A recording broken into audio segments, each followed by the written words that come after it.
다음에 이민들이 아무도 움직이. 자, 우리 교육생이 검사에서 내일적인 모험탕들 저거 말거든.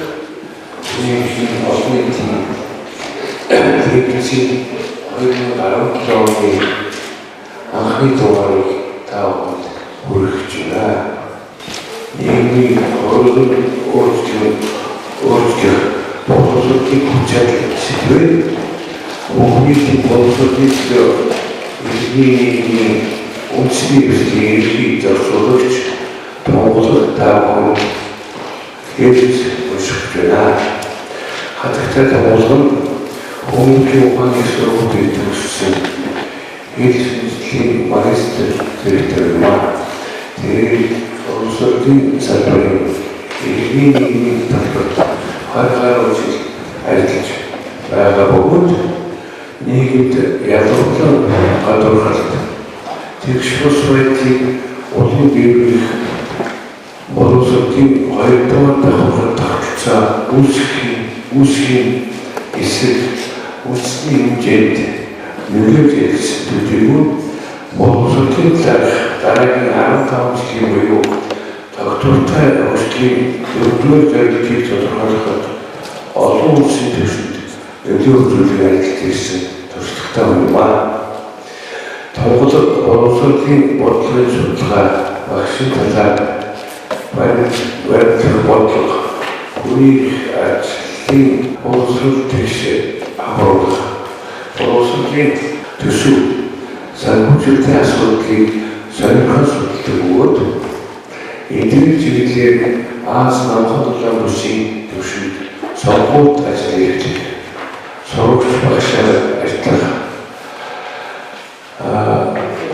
가능한 모습으로 지리게 특별한 스페이스 도시탁당과 목욕이 보수 설기 신경 환희와 어떻게 아스치들 이미 어떤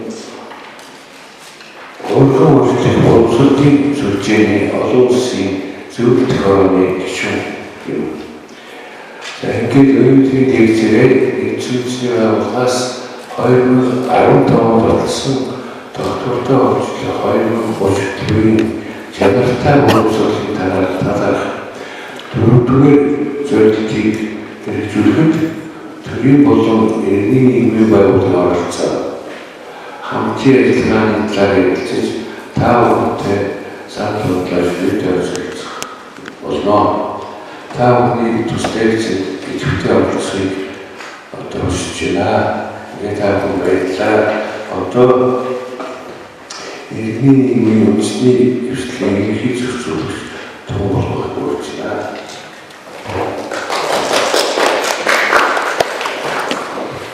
За намайг их сайхан танилцуулсан хүний эрхийн үндэсний комиссийн гишүүн Ганбаяр танд талархж байгаа илэрхийлье. Тэгээд хоёрт нь бол миний лекцийг сонирхож хүрэлцэн ирсэн төрийн болон төрийн бус байгууллага, эргээд сурагч оюутан хүүхэд залуучууд та бүхэнд талархж байгаа илэрхийлье. Яагаад намайг танилцуулах нь чухал вэ гэхээр миний энэ удаагийн лекц юугаар онцлог байх вэ гэхээр нэгэн одоо Америкийн сургууль хүмүүжүүлэгч хүний хэлсэн үг гэдэг. Онолгүй практик сохортой адил.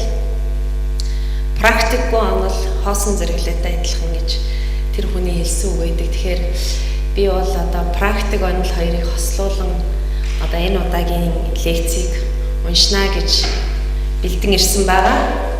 Тэгэхээр та бүхэн дэлгэцэн дээр харж байна. Сая Ганбаяр гишүүний хэлсэн 17 зорилго.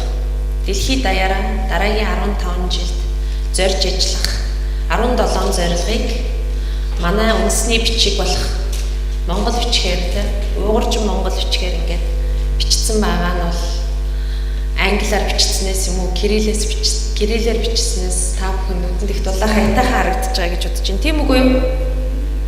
Харсны нэг урд нь харж ирсэн үү? За тэгвэл энэ бол доктортой урьдчилан 17 зорилго. Тэгэхээр би 17 зорилго болгоныг ярьж амжихгүй. Ганцхан 4-р зорилго буюу маш товчхондоо хийлгэл чанартай боловсролыг дэмжих Дэлгэрэнгүйгээр их олон утгасан надад. Манай иргэний нийгмийн байгууллага бол тэр товчилж хилээд байгааг нь хүртэл шүүмжилж байгаа. Хамаг гол утга учир амин сүнс шүүсийн шахчихад чанартай боловсролыг дэмжих гэхээр хинч сонирхгүй. Бодлого боловсруулагч сонирхгүй, иргэдч сонирхгүй. Тийштэй, мэдээж юм штэ гэж одоо хэлээд байгаа маа. Тийм учраас хэдүүлээ тэр шимс шүүс нь юу юм? Бид нарт хүртэх ашиг тус нь юу юм? Бид дараагийн 15 жилд төр төрийн бус байгууллага, иргэд хүний эрхийн байгууллага нийлээд юуны төлөө ажиллах ёстой вэ гэдгээ хамтран хэлэлцэх зорилготой гэж ойлгож байна. Ерөнхийдөө нэг 5 агуулга бэлдсэн байгаа гэж ойлгож байна. Яг хөгжил гэж юу яриад байгаа? Тэр улс орнуудын зориод идэг, бидний хүсэж идэг хөгжил гэдэг чи яг юу юм? Тэгээд хөгжлөө доктортой олгохоор урдталт нь доктортой гэдэг үг нэмэхээр юу болох юм? Тэрэн дотор яага боловсролын зорилго орсон, зорилт орсон. Боловсролын 4-р зорилт нь бусад 16 зорилттойгоо явгаар уялдж байгаа юм. Тэгээд яагаад заавал хувирган өөрчлөх чадал гэж хэлэх гээд байгаа юм. Тэгээд тавт нь бид тэгж чадах юм уу? Бид Монголын нийгмийн өнөөдрийн нөхцөл байдлыг, бидний сэтгэл дундуур байгаа нөхцөл байдлыг боловсролоор дамжуулж хувирган өөрчлөх боломж байгаа мó? Бид чадах юм уу? Гэдэг дээр яриад ингээд лекцэд дуусгах гэж төлөвлөсөн байгаа. Тэгэхээр хөгжлийг би 3 үе шатанд ангилсан судлаачийн бүтээлээс авсан байна. 45-аас 1960, 45 гэдэг бол дэлхийн 2 дугаар дайны дараагаас эхлээд 60 он хүртэл ерөөсөө эдийн засаг хөгжихийг хөгжил гэж ойлгоо. Эдийн засаг нь хөгжиж ивэл тухайн улс орны хөгжиж байгаа юм байна гэж ойлгоё. Гэхдээ эдийн засаг бол тасралтгүй дээшээ заасан сум хэлбэрээр өсөх ёстой. Доошоо орвол муу, жоохон махивал муу, тасралтгүй дээшээ өсөж явах үйл явц. Ингэж л явал улс орн хөгжиж гэнэ гэж ойлгоё гэж. Одоо нийтдээ тохиролцож явсан бол тэр үзэл онол арай өөрчлөгдсөн 80-аад оноос эхлээд хөгжих эрхийн тунхаглал гэж баримт бичгийг бид нар бүгдээрээ нүүбийн гишүүн орнууд баталсан. Энэ дотор хөгжил гэдэг бол, хөгжих гэдэг бол хүний эрх юм а гэж тодорхойлсон. Хүний эрх. Зүгээр хүсэл мөрөөдөл биш. Эрх гэж тодорхойлсон байна. Хоёрт нь хөгжлийн зорилго бол зөвхөн эдийн засгийн өсөлт биш. Нийт хүн ам, ард иргэдийн сайн сайхан байдлыг авчрахыг л хөгжил гэж ойлгоё. Тэр нь хүн хувь хүний хувьд л өөр ээж болно. Улс орнуудын хувьд бол ялгаатай байж болно. За тэр хөгжлөөс гарч байгаа үр шимийг цөөхөн хэдэн үе юм уу? Нэг ангид давхрах хүрт. Дараа нь иргэд өөрөө тэр хөгжлийн үйл явцад оролцох ёстой. Өөрсдийнх нь чадах чинээгээр, өөрийнхөө хүчин чадлын хэмжээгээр хөгжилд оролцоод тэрнээс үр шимийг хүртэх ёстой. Ингэжээч хөгжил явагдана, тийм ээ. За тэгээд хөгжлийг эдийн засгийн ганцхан хүрээнээс тэлээд энэ бол нийгмийн хүрээнд хөгжил явагдах ёстой, соёлын хүрээнд хөгжил явагдах ёстой, улс төрийн хүрээнд хөгжил явагдчихэж бид нар өнөөдөр улс орн хөгжиж байна гэж хэлж болно гэж. Бид энийг гашуун туршлагыг бид биеэрээ туулсан. Бид нар хүмүүс сууж 90-ад оноос хойш эдийн засгаа хөгжүүлчихье, зах зээлд орчихье. За дараа нь тэр боловсрал, дараа нь тэр соёл, за дараа нь тэр биеийн тамир улс төр явах үг явж исэн чинь өнөөдөр ялангуяа 2005 10 оноос хойш монголчууд эдийн засаг дэлхийд байхгүй 17% өсөд дэш. Тэгээ би яагаад хөгжлийн өршнөөс хүртэхгүй байна? Би яагаад хоцорчвоо? Миний цалин орлого юу болчихвоо? Миний боловсрал мэргэжил юу болов? Миний амьдралын нөхцөл ямар болов гэж өнөөдөр бид нар өөрсдөөсөө асууж байгаа. Би энэс асууж байгаа. Тэгэхээр энэ дөрвөн одоо үйл явц энэ хөгжил зэрэг явагдах ёстой гэдэг дээр бол за Монголын өнөөгийн бодит дүр зургийг бол энэ зураг харуулж байгаа да баг. Энэ зураг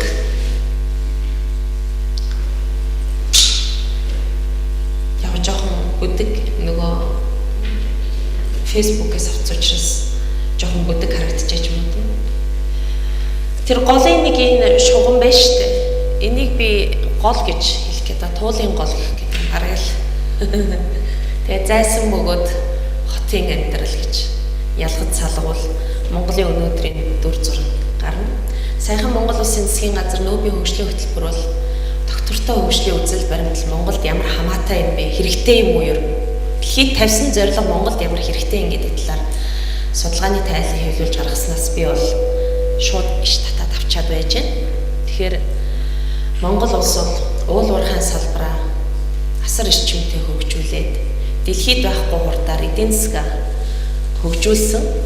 Тэгээд эдийн засгийн огцон өсөлт хөгжлийг авчирдаггүй гэдгийг улс даяараа ойлгоод сургамж авчлаа гэж энэ тайланд Монгол Улсын засгийн газар нэгдсэн үндэсний байгууллагын хөгжлийн хөтөлбөр дүгнсэн байна. Өөрөөр хэлбэл би үгчлэн хэлэх юм бол эрдэс баялгаас хамааралтай аж үйлдвэржилт нь экологийн тэнцвэртэй байдлыг алдагдуулж, байгаль орчны бохирдол, усны хомсдол, газрын доройтол, байгалийн нөөц шавхагдах аюул түргэж байна гэж дүгнсэн байгаа. Монголын нийгэмд хотчлт эрчимтэй явагдсанаар нийгэм соёлын эрс өөрчлөлтүүд гарч өдөр тутмын амьдралын баталгаа алдагдах эд шүтэх үзэл гэж байна. Эд материалыг шүтэх үзэл хөгжиж дэлгэрч байна. Тэгэхээр энээс үүдээд авсан сургамж гэвэл бид Монгол улс эрхтгш хөгжилд шилжих хэрэгтэй. Энэ эрхтгш хөгжилд хүрэхийн тулд энэ доктортой хөгжлийн үзэл баримтлалыг Монгол улсын хурал батлан гаргасан гэж би ойлгож байгаа Монгол улсын иргэний хувьд. Дахиад өөр нэг тайлангаас авсан зүйл яг үүнтэй адилхан бараг дүгнэлттэй байгаа. Хөгжлийн өнөөгийн шатанд уул уурхайн үйлдвэрлэл зохиолж байна. Энд хэд хэдэн асуудал тулгамдаад ирлээ тэгэхээр байгалийн баялагийг байгальтанд сөрөг нөлөө багтаагаар яаж олборлох боловсруулах ашиглах вэ?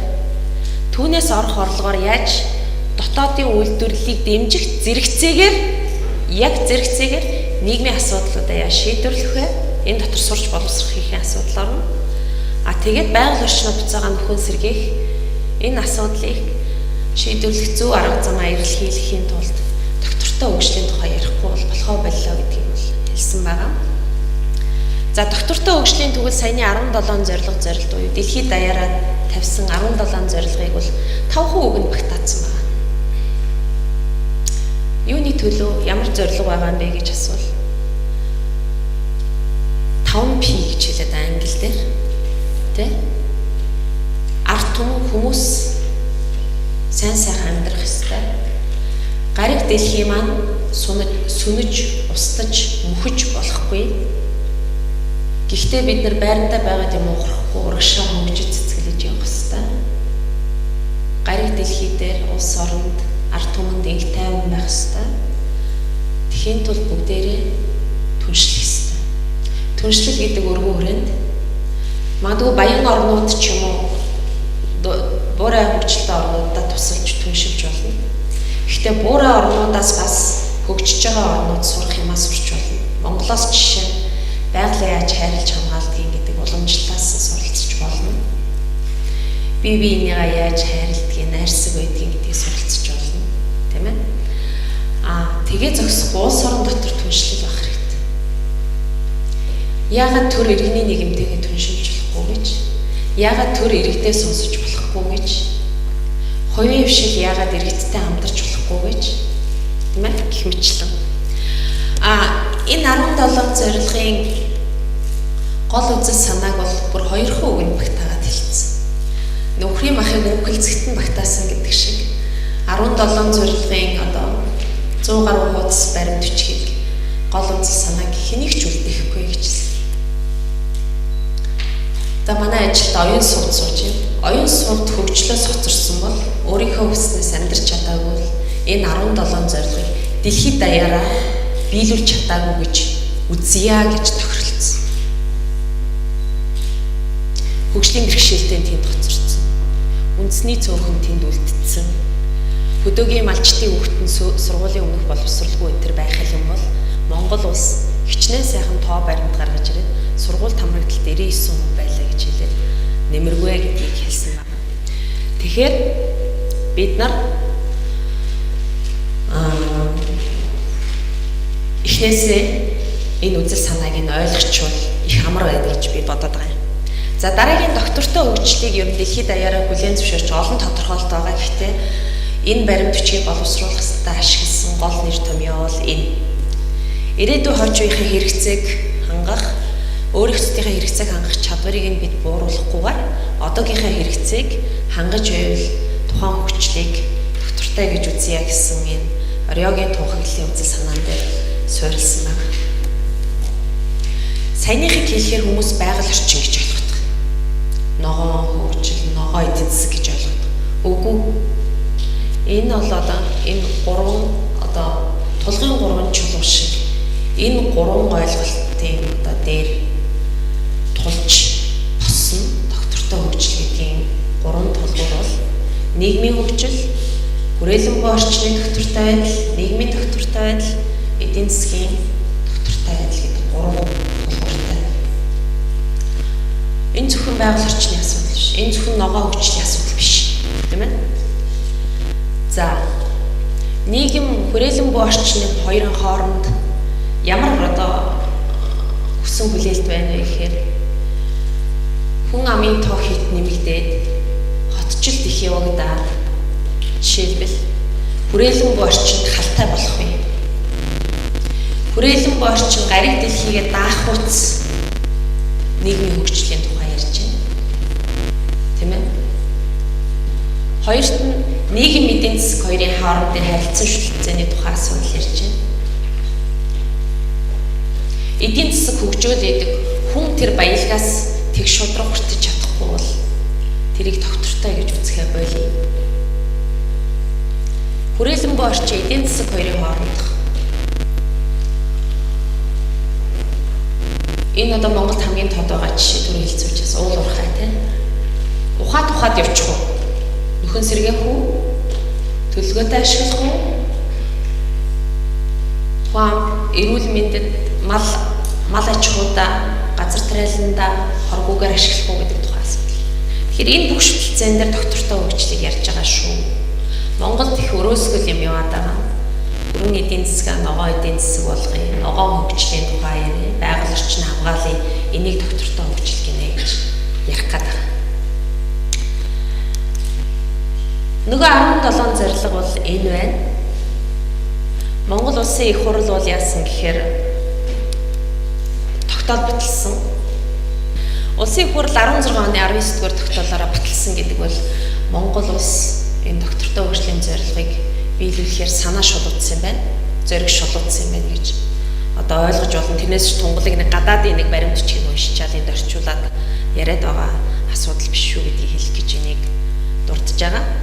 За энэ дотроосоо би бол зөвхөн 4-р зорилгын 17-оос 4-р зорилгыг ярих гэдэг. Төрөний чанартай боловсролыг дэмжих гэдэг чинь махтайгаа булчинтайгаа судастайгаа энэ байна. Бүх хүн гэж байгаа. Бүх хүн. Дэлхийн бүх тэг шамруулсан. Inclusive гэсэн үг. Inclusive гэж ярьж байгаа. Тэг шамруулах боловсрол. Эрхтгш байдлыг хангасан. Equitable. Эрхтгш байдлыг хангасан. Чанартай боловсрол. Боловсрол нь ямар гурван тодорхойлолттой болов? Гурван өөр янз байна. Зөвхөн чанартай биш байх нь ш цаана дахиад хоёр тодорхойлолт байна тийм. Энийг задлж ярих учраас энийг бол баталгаатай гэж. Бүх хүн баталгаатай эдлэн чанартай боловсрол эзэмшнэ. Эрхтгш боловсрол эзэмшнэ. Тэг шамруулсан боловсрол эзэмшнэ. Хоёр дахь нэг том концепц нь дахиад бүх хүн насан туршдаа суралцах боломжоор хангагдсан байна гэж. Та хизээч хаач хэдэн настайдаач ямар ч чиглэлээр сурах гэсэн, ямар ч арга хэлбэрээр сурах гэсэн боломж нь нээлттэй бэлэн байж ах ёстой гэсэн. Тийм ээ. Өнөөдрийн чинь насан туршийн боловсролын үе явцсан шүү дээ. Хүний өрх үндэсний комисс нээлтийн нийгмийн зохион байгуулж байгаа лекц бол насан туршийн боловсролын нэг хэсэг. Тийм ээ. За. Тэгэхээр энэ дөрвөн концептыг ерөөсөө та нар чийж болно. Тэгэхэд л энэ дөрөвдүгээр зорилтыг ойлгоч. Тэг шамруулах юм байна. Эрх тэгш боловсрал олох юм байна. Тэг чанартай байх юм байна. А бүхэнд насан туршдаа суралцах боломж болсон байна. 15 жилийн дараа. Гэдэг ийм ойлголт. За тэгээд нөгөө дөрвчин дотроо 7 болоо задарчиж. 7. Маш дэлгэрэнгүй. Би та нарт уншихгүй. Та нар ханаас интернетээр хаагаар уншсан унших боломжтой. Зүгээр би утга санааг нь хэлчих. Нэгдүгээрх нь бол ерөөсөө одоо ерөнхий боловсролын тухай гэсэн үг. 12 жилийн үн төлбөргүй бүх хүүхд 12 жилийн боловсролыг үн төлбөргүй бүгд гэхдээ чанартайгаар эзэмшнэ л гэсэн юм байна. Хоёр дахь нь бол ерөнхийдөө бага насны хүүхдийн хөгжил буюу сургуулийн өмнөх боловсрол одоо энэ тухай чанартай тэр нь хүртээмжтэй байх асуудал. Гурав дахь нь болохоор мэргэжлийн болон дээд боловсрол, мэргэжлийн техникийн дээд боловсролын тухай асуудал. За энэ юу хэлж байгаа вэ гэхээр төлбөрийн төлөөд суралцах боломжтой боловсролын тухай хэлж байгаа. Дааж давшгүй төлбөртэй их дээд боловсролын тухай асуудал биш шүү. Тийм ээ. За дөрөв дэх нь бол ерөөсөө ур чадварын тухай. Skills гэж яриад байгаа. Ур чадварын тухай асуудал. Дэлхийд даяараа 3 ур чадварын тухай ярьж байгаа. Суур ур чадвар. Бичиг үсэг тайлгад унших, тоолох тэр суур ур чадвар. Дараач нь бол таны мэдэх ур чадвар. Суралцах ур чадвар. Дараачих нь мэрэгжлийн ур чадвар. Дараачих нь нийгэм сэтгэл зүйн зөөлөн ажил хөдөлмөр эрхлэхэд одоо амьдрахад хэрэгтэй ур чадваруудын тухай ярьж байгаа. Тэгээ энэ ур чадвар. Тав дахь нь болохоор нөгөө эрх тэгшээчийн тухай хэлж байгаа. Боловсрал эрх тэгш байх гэж юу юм бэ? Тэр зорилтыг тавьсан. Гендер ялгаа арилсан байх ёстой. Хөгжлийн бэрхшээлтэй хүмүүс боловсралд хамрагдсан байх ёстой. Уугуул хүн ам боловсрал хүнд нөхцөлд байгаа. Хүүхдийн хөдөлмөр эрхэлж байгаа. Ядуу хөдөө орон нутагт байгаа гэх мэтлэн эрх тэгш боловсрал эзэмшиж, боловсралд эрх тэгш хамрагдаж чадахгүй байгаа. Тэр бүлгүүдийг дэш нь татж авчирч гэсэн. 6-ад нь бол бичиг үсэг тайлгдалтын тухай. Дэлхий дээр бол насанд хүрсэн хүмүүсийн 300 сая гаруй насанд хүрсэн бичиг үсэггүй явж идэг гэж. Монголчууд бол энийг төсөөлдөг баггүй юу? Хүч юу гэсэн үг тийм олон бичиг үсэггүй гэдээ бүр үнэмшдэггүй. Монголд саяхны хүртэл 80 онд бол Монгол улс ЮНЕСКОгийн шагнал хүртчихсэн. Хүн амаа бараг 100 бичиг үсэгт тайлсан улс. Одоо ингээд бид нар сургуулиудаар яваад эцэгтэй ажилласан чинь бичиг үсэггүй эцэг хэрж сайхан 20-д 30-д залуучууд бичиг үсэг ээж авдарч. Тэгэхээр энэ зорилго манайд хамаагүй энэ төр гэж бас хамаагүй ярьж болохгүй юм шүү. Тэгэхээр энэ түрүүний нөгөө дөрвөн одоо үзэл санаа чи ингээд 6-ад одоо 7 дахь нь би их тусгаарлаад байгаа нь их учиртай. 7 дахь нь бол саяны 6-аг бол ер нь ойлгоход амархан байгаа зү. Бараг боловсролын шат түвшнэр хэлсэн тийм сөө баг дунд мэрэгжилдээ сургуулийн гэдэг ингээд насан туршийн боловсрол юу гэдгийг ингээд явуулсан ойлгомжтой асуудал. Энэ 4-7 хамгийн ойлгомжгүй зорилго. Энэ оны өнгөрсөн оны сүүлээр ЮНЕСКО нэгдсэн үндэсний байгууллагын боловсрол соёлын шинжилгээ ухааны байгууллага бол Азийн хүн далайн бүсд хурал хийсэн. Одоо энэ доктортой хөгжлийн зорилго дөрвийг яаж хэрэгжүүлэх вэ гэдэг. Улс орон болгоноос төрийн боловсролын яамнаас нь иргэний нийгмийн байгууллагаас нь хүн урьж оролцуулсан. Тэгээ би тэрэнд явах одоо тохиол гарлаа л да. Тэгээ тэрний өмнө ЮНЕСКО боловсролын яамнуудаас санал асуулга авсан байна. За та нарын доктортой хөгжлийн зорилго дөрвийг хэрэгжүүлэхэд бэлэн байна уу?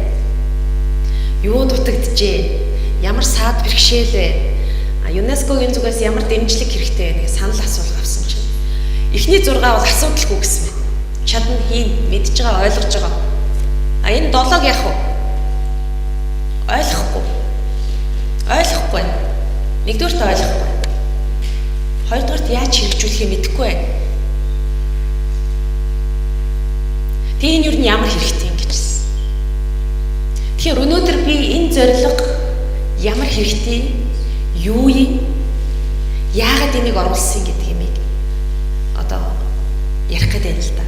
Ер нь бол нууцаа дэлгэхэд, хар хайрцагны бодлогоо дэлгэхэд, тийм ээ? За. Харъя. Энэ манай иргэний нийгмийнхэн байна. Төрийн байгууллагынхан байна, оюутан сурагчид байна.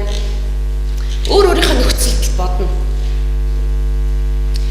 Одоо миний одоо дурдах боловсролыг та айл шатны боловсролд ямар байдлаар олж авч ирсэн бэ, сонсч ирсэн бэ гэдгийг эргцүүлж бодох юм. Дэх үү? За. Доктортой амьдралын хэв маягийн тухай боловсрол авч ирснүүд нь гараа өргөе. Доктортой амьдралын хэв маяг, лайфстайл, амьдралын хэв маяг доктортой байх тухай. Гараа өргөе. Гараа өргөе. За. Хин нэг хүн байна. За, хүний эрхийн боловсрол эзэмшиж ямар нэг байдлаар суралцж ирсэн нь сургалт семинарт сурчсан. Би бол боловсролыг их өргөн хүрээнд, амьдралын өргөн хүрээнд үзэж байгаа шүү. Амьдрал шиг бас их гүнзгий хүрээнд үзэж байгаа шүү. Өөрөөр хэлбэл заавал нөгөө алтан боловсролын 4 ханны хүрээнд биш, хэвлэл мэдээлэлээр, сургалт семинараар одоо өөрөө уншаад энэ төр гэх мэтлэн аав ээжээсээ сонсоод гэх мэтлэх өргөн хүрээнд ярьж байгаа шүү. Тэгэхээр хүний эрх их за гараа өргөе. Хүний эрхийн үндэсний комисс маш сайн ажилт юм байна. Гамбаяр гişүнэ. Хүний эрхийн боловсрол авсан бай загварч. За, гендрийн тэгшэрхийн боловсрол авсан хүмүүс нь гараа өргөе. За, гендрийн үндэсний хороо бол бас ажиллаад туйлын гайгүй 50% хийж байгаа юм байна. За, хүчирхийлэхгүй. Инх тайвнаар амьдрах соёл хэв маягийн тухай боловсрол авч ирсэн хүмүүс гараа өргөе.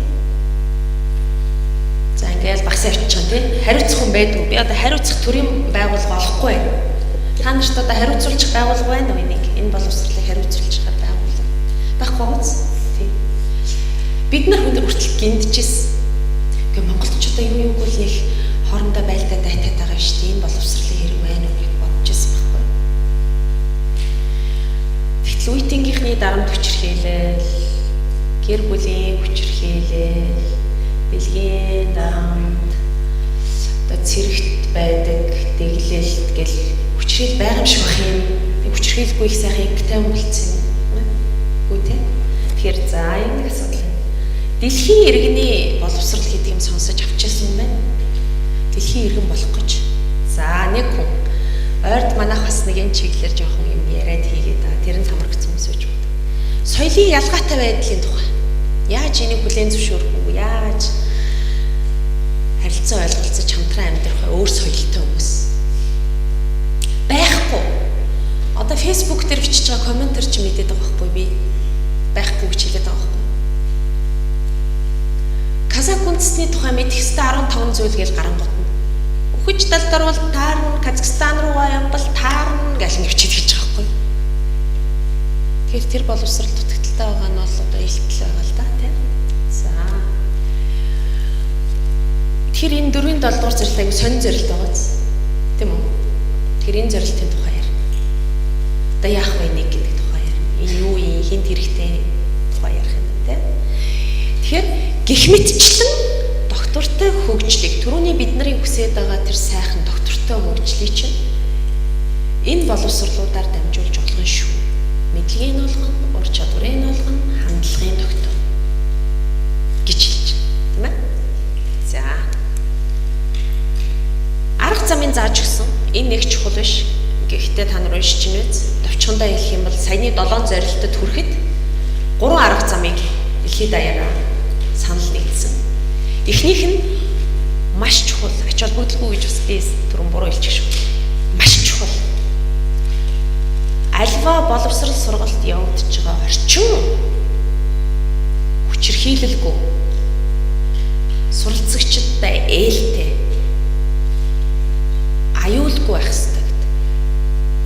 Барилга байшингаас эхлээд харилцаа сургалтын үйл явцын дунд одоо боловсрол сургалтын харилцаа гэдэг чинь хүн хоорондын харилцаа байна шүү дээ. Тэгэхээр тэр харилцааг хүчирхийлгүй аюулгүй тэгээд тэг шамруулж бүгдийг оролцуулж урьсан. Тэгээ үр дүн гаргасан байх хэрэгтэй. Хоёрт нь бол энэ сургалтын тэтгэлгийн тухай асуудал. Гурав дахь нь бол багш нарын тухай асуудал. Чанартай багш, ёс зүйтэй багш, сайтар бэлтгэгдсэн багшгүйгээр өнөөдөр та нар битгий чанартай боловсролыг мөрөөд гэж хэлсэн. Шууд. Багштай анхаарахгүйгээр, багшаа сайн бэлтгэхгүйгээр, багштай ажлын байран дээр нь дэмжлэг үзүүлж мэргэжил дэвшлүүлэхгүйгээр, багшийнхаа нэр хүндийг нийгэмд өргөхгүйгээр та нар монголчууд битгий боловсрлаа чанартай болно гэж мөрөөдөө гэж хэлсэн. За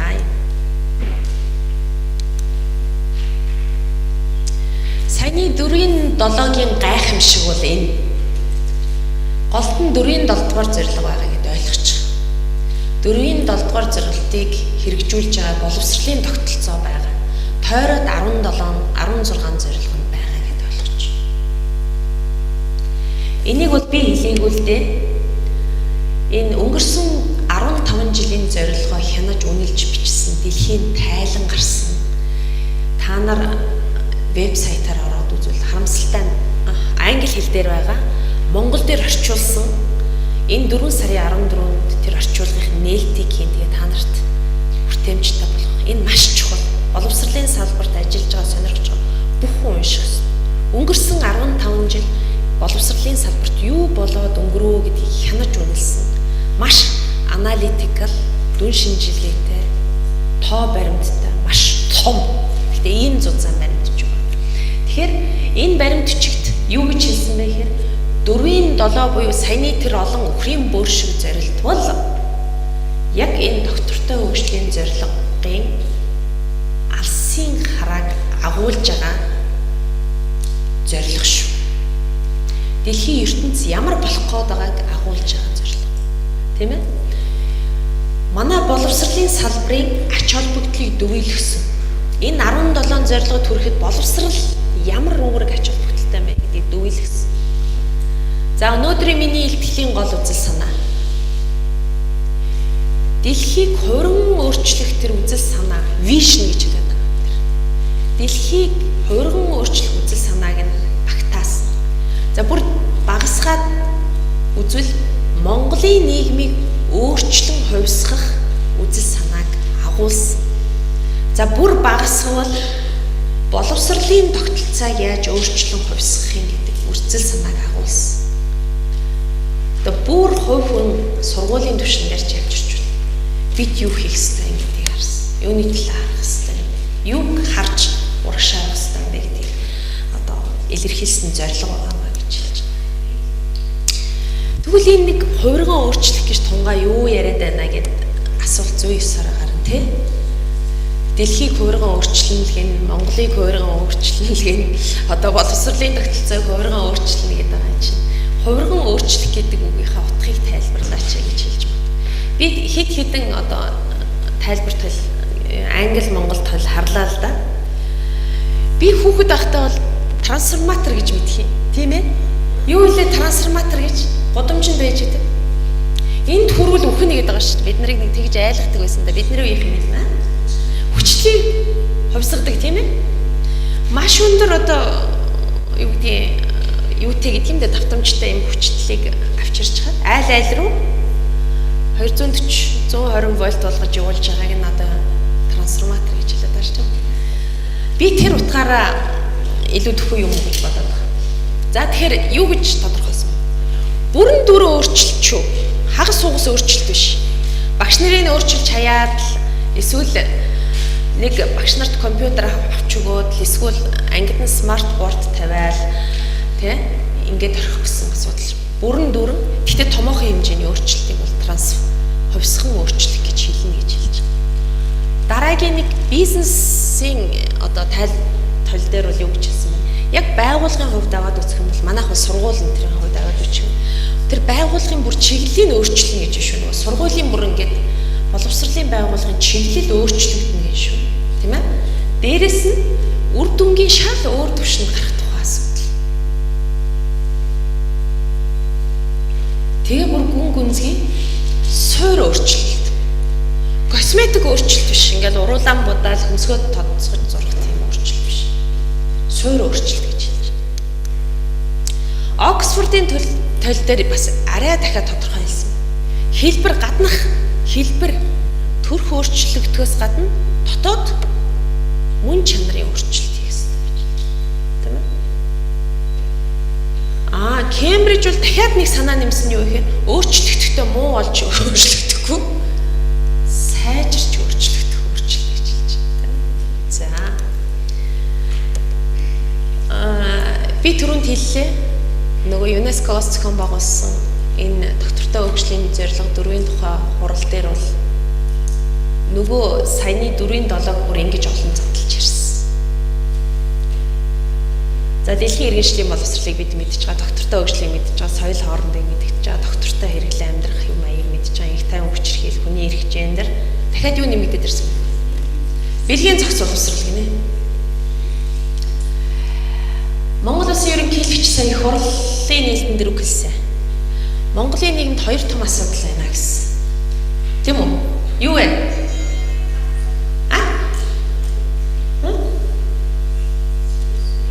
Үр хөндлөлт. Яг үнэ багш үздсэн байна. Үр хөндлөлт. Гамшигын хэмжээнд төрлөө. Охид эмэгтэйчүүдийн эрүүл мэндэд занал хийлж эхэллээ. Үндэсний оршин тогтноход занал хийлж эхэллээ. Хувь хүний эрүүл мэнд сайн сайхан байдал нөлөөлж эхэллээ. Гэр бүлийн бүрэн бүтэн байдал нөлөөлж эхэллээ. Энэ ноцтой асуудал. Яагаад гэвэл бид энэ боловсролыг олгодгүй холбоотой юм биш шүү.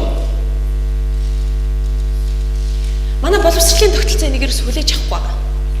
Бид саяхан энэ 4-7 дугаар зорилгоор симпозиум хийсэн л дээ. Насаараа боловсролын салбарт ажиллаад бүр багш бэлтгэдэг сургуульд ажиллаад гарсан доктор хүн одоо бүр нөгөө секс бэлгийн харьцааг ангид заахын дутажтэй та нар гэж загинсан бид нар.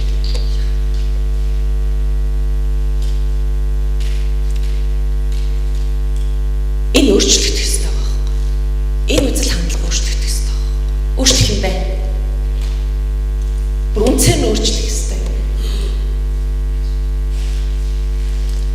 Ингээд л холбоод үзүүлийн зорилт их ойрхон бууна гэж би хэлдэг. За. Тэгвэл одоо яах ёстой вэ гэж. Дэлхийд даяар гинтхэн их нүб дээр энийг батлангуудаа эхэлж байгаа биш л дээ. Тийм ээ. Урд нь эрдэмтдийн хийсэн судалгаа, сургууль багш нар боловсролын тогтолцоонуудын хийсэн туршилт энэ байгаа. Яг ийм 4-7 дугаар зорилт. Доктортой хөгжлийн чиглэлд хийж байгаа сан санаачлууд байгаа. Тэрийг харахаар бол юу гэж хэлж байгаа нөхөр?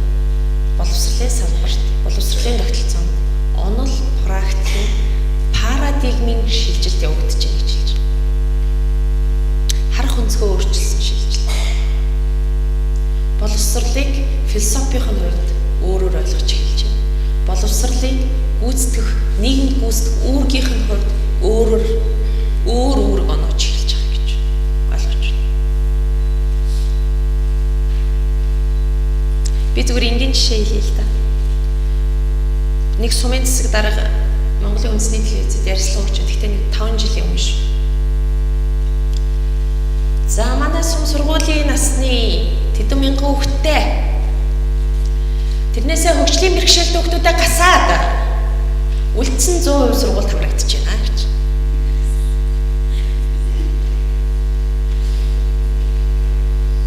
Ойрхны жишээ хэлье. 29-р сургууль амаараа яриа сур гэж байна шүү дээ. Тийм үе байсан 60 дунд амны хайрцаг тэр багш нарын буруу биш. 60 дунд тэгж сургаж ирсэн баг сургалтын арга тийм байсан. Годо хитэн оби. Юм өөрчлөхгүй юу, хувьсахгүй юу те? Би дараад эндүү хувьсахгүй байгаа юм шүү. Би дараад эндүү өөрчлөгдөхгүй байгаа юм шүү. За тэгэхээр яагаад тэгвэл энэ өөрчлөлт гараад эхэлвэ гэхээр нөгөө л би 4 хүрээгээ ярих гэж байна. Нийгэм, улс төр, соёл, эдийн засаг, байгаль орчны хүрээнд дэлхийд асар олон асуудлууд тулгамдаад шийдлээ хүлээгээд байж байна. Утаа. Тэг хичнээн жил болж байна. Шийдвэрлэгдсэн үү? Хэдэн хувиар багассан? Ядуурл.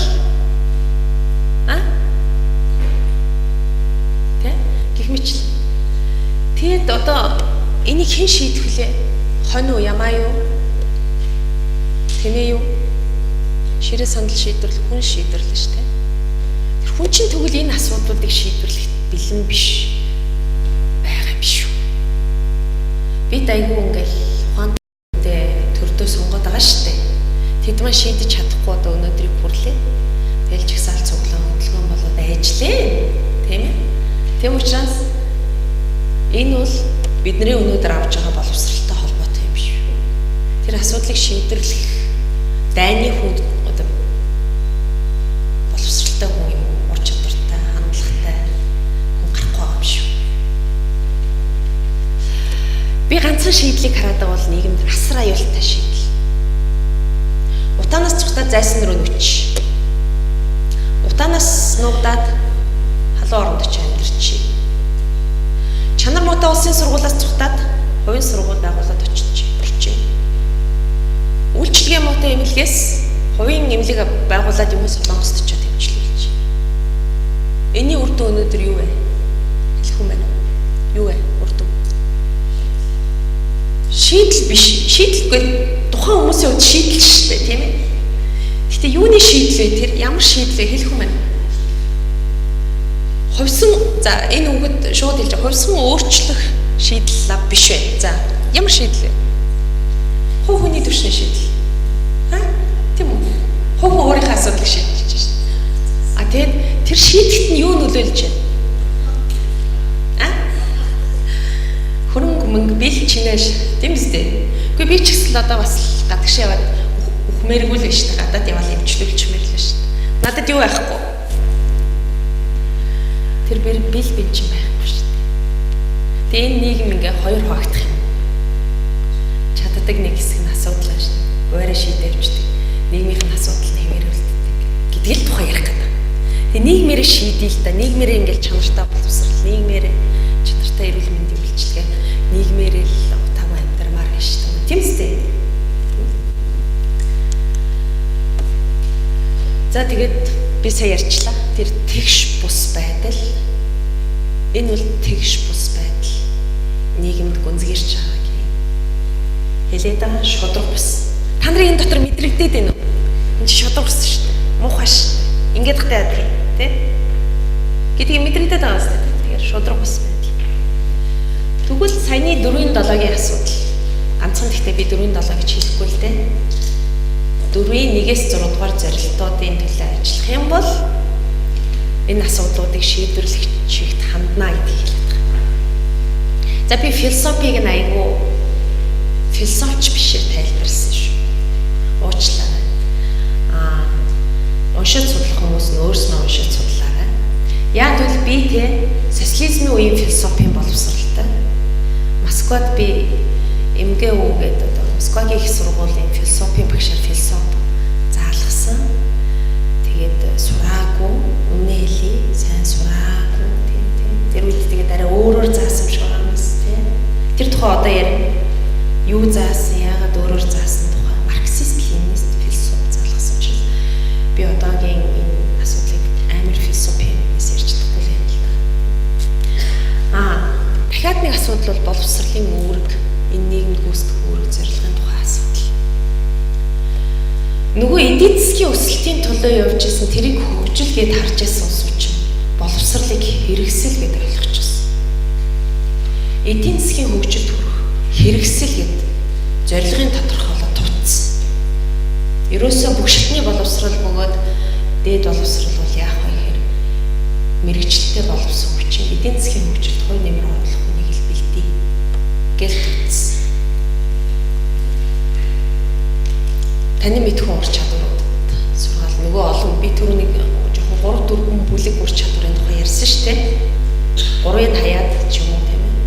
2-ыг хаяад ч юм уу. Таны мэдхүн болон мэрэгжил техникийн ур чадварууд сургаал ингэж явчих. Тэгэхээр бид нар өнөөдөр ямарыг хүсэж байгаа юм. Боловсрал ямар зорилготой байг гэж хүсэж байгаа. Энэ бол миний өнцөг, уучлаарай. Иргэний нийгмийнхний өнцөг шүү. Христ дэлхийд ганцхан байгаа үнэн өнцөг биш. Гэхдээ миний энэ өнцөг саяны тэр доктортой өвчлөлийн зорилгын би өнөөдөр олон хүний өмнө ярьж байгаа. Бас ганцаараа бодоод болцсон онол болгоод бас жоохон хэцүү л дээ тийм. Тэгэхээр энэ бол хувь хүн ер нь өөрөө ямар потенциал, ямар савтай төрсөн, ямар давуу талтай төрсөн тэрийгээл нэг тултал нь хөгжөөл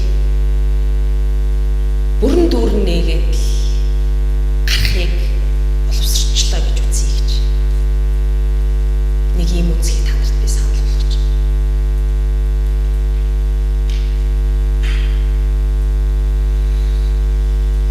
Тэ мэ? Тэгээд ганцхан таны мэдхүү ур чадварууд жоох хангалттай байна. Нийгэм сэтгэл зүйн ур чадварууд хэрэгтэй. Харилцааны жишээ. Facebook дээр та нар комент бичиж байгаа тийм. Хүмүүстэй санаа бодлоо уралдуулж байгаа тийм. Ямар түгээмэл одоо нэг тийм дээ. Байдлаар бие авч явж байгаа. Тэнд онлайн орчинд хүмүүс яагаад 6 нэрээ тавихгүй байгаа юм? Жишээ.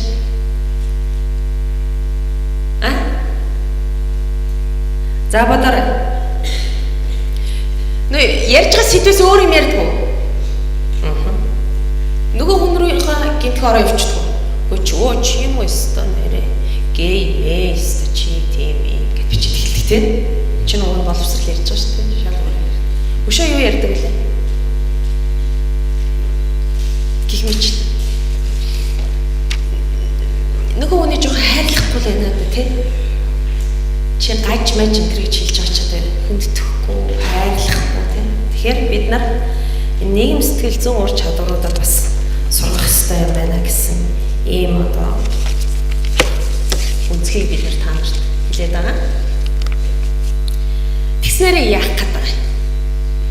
Тийм ээ. Тэгэхээр нийгэм яаж өөрчлөгдөх юм?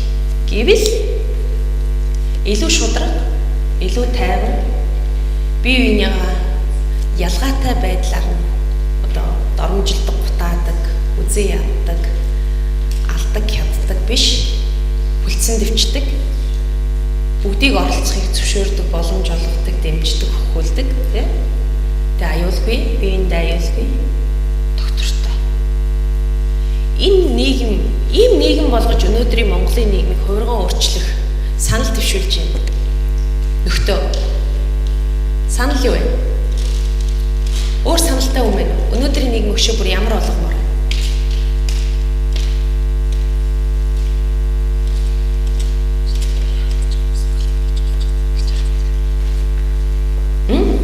Өөр нэмж хэлэх үг вэ нөө? За та хэл. Товчхон ганцхан үгээр хэл.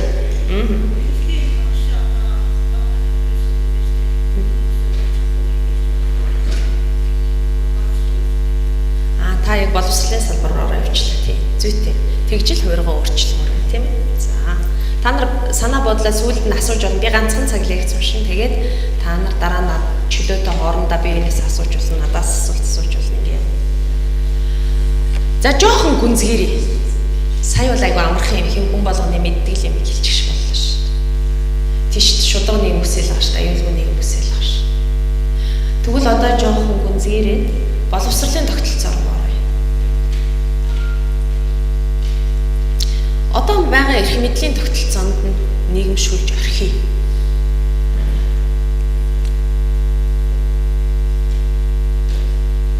Сурагчид багшаад үг дууг сонсон.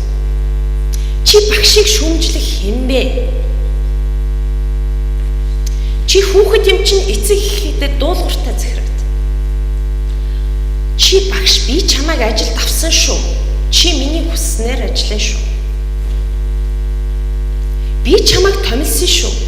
Чи миний үүрэг даалгаврыг яагаад биелүүлэхгүй? Яагаад дарга нарыг ирэхэд хүүхдүүдээ гадарч гисахгүй? Гэдэг энэ хайрцгаа уламжлуулах уу, өөрчлөх үү? Өөрчлөх цаг өнөөдөр болсон уугүй гэдэг тухай асуудал. Хүүхдүүд энэ оюутан сурагчид энд шүүмжлэлтэй хандгалт. Монгол Улсын их сургуулийн зааланд байгаа учраас би Монгол Улсын их сургуулийн жишээ ярьж оюутны байгууллагын жишээ. Суур төлбөр, суур хураамж гэдэг юм хавдаг байсан байна. Гэвч тэр суур хураамжаа юун зарцуулаад ямар үр дүн гаргаж байгаа тайлгдахгүй байсан байна. Оюутнууд, зохион байгуулалтанд ороод сургуулийн захиргаанд хүсэл тавиад тэгтээ нилээдгүй их бас дарамт марамтанд орж агаад тэр суур хураамж гэдгийг төлөхийг боловсон юм. Тийм болохоор бид боловсролын тогтолцоог өөрчлөх, оюутан сурагчид шүүмжлэлтэй хандаж болдог, багш нар шүүмжлэлтэй хандаж болдог, боловсролын хүрээлэн багш нарын мэргэжил дэвшлүүлэх Сүхбаатар дүүргийн боловсролын элтэс яамд бодлогоч нь болохгүй байна инги гэж хэлж болдог.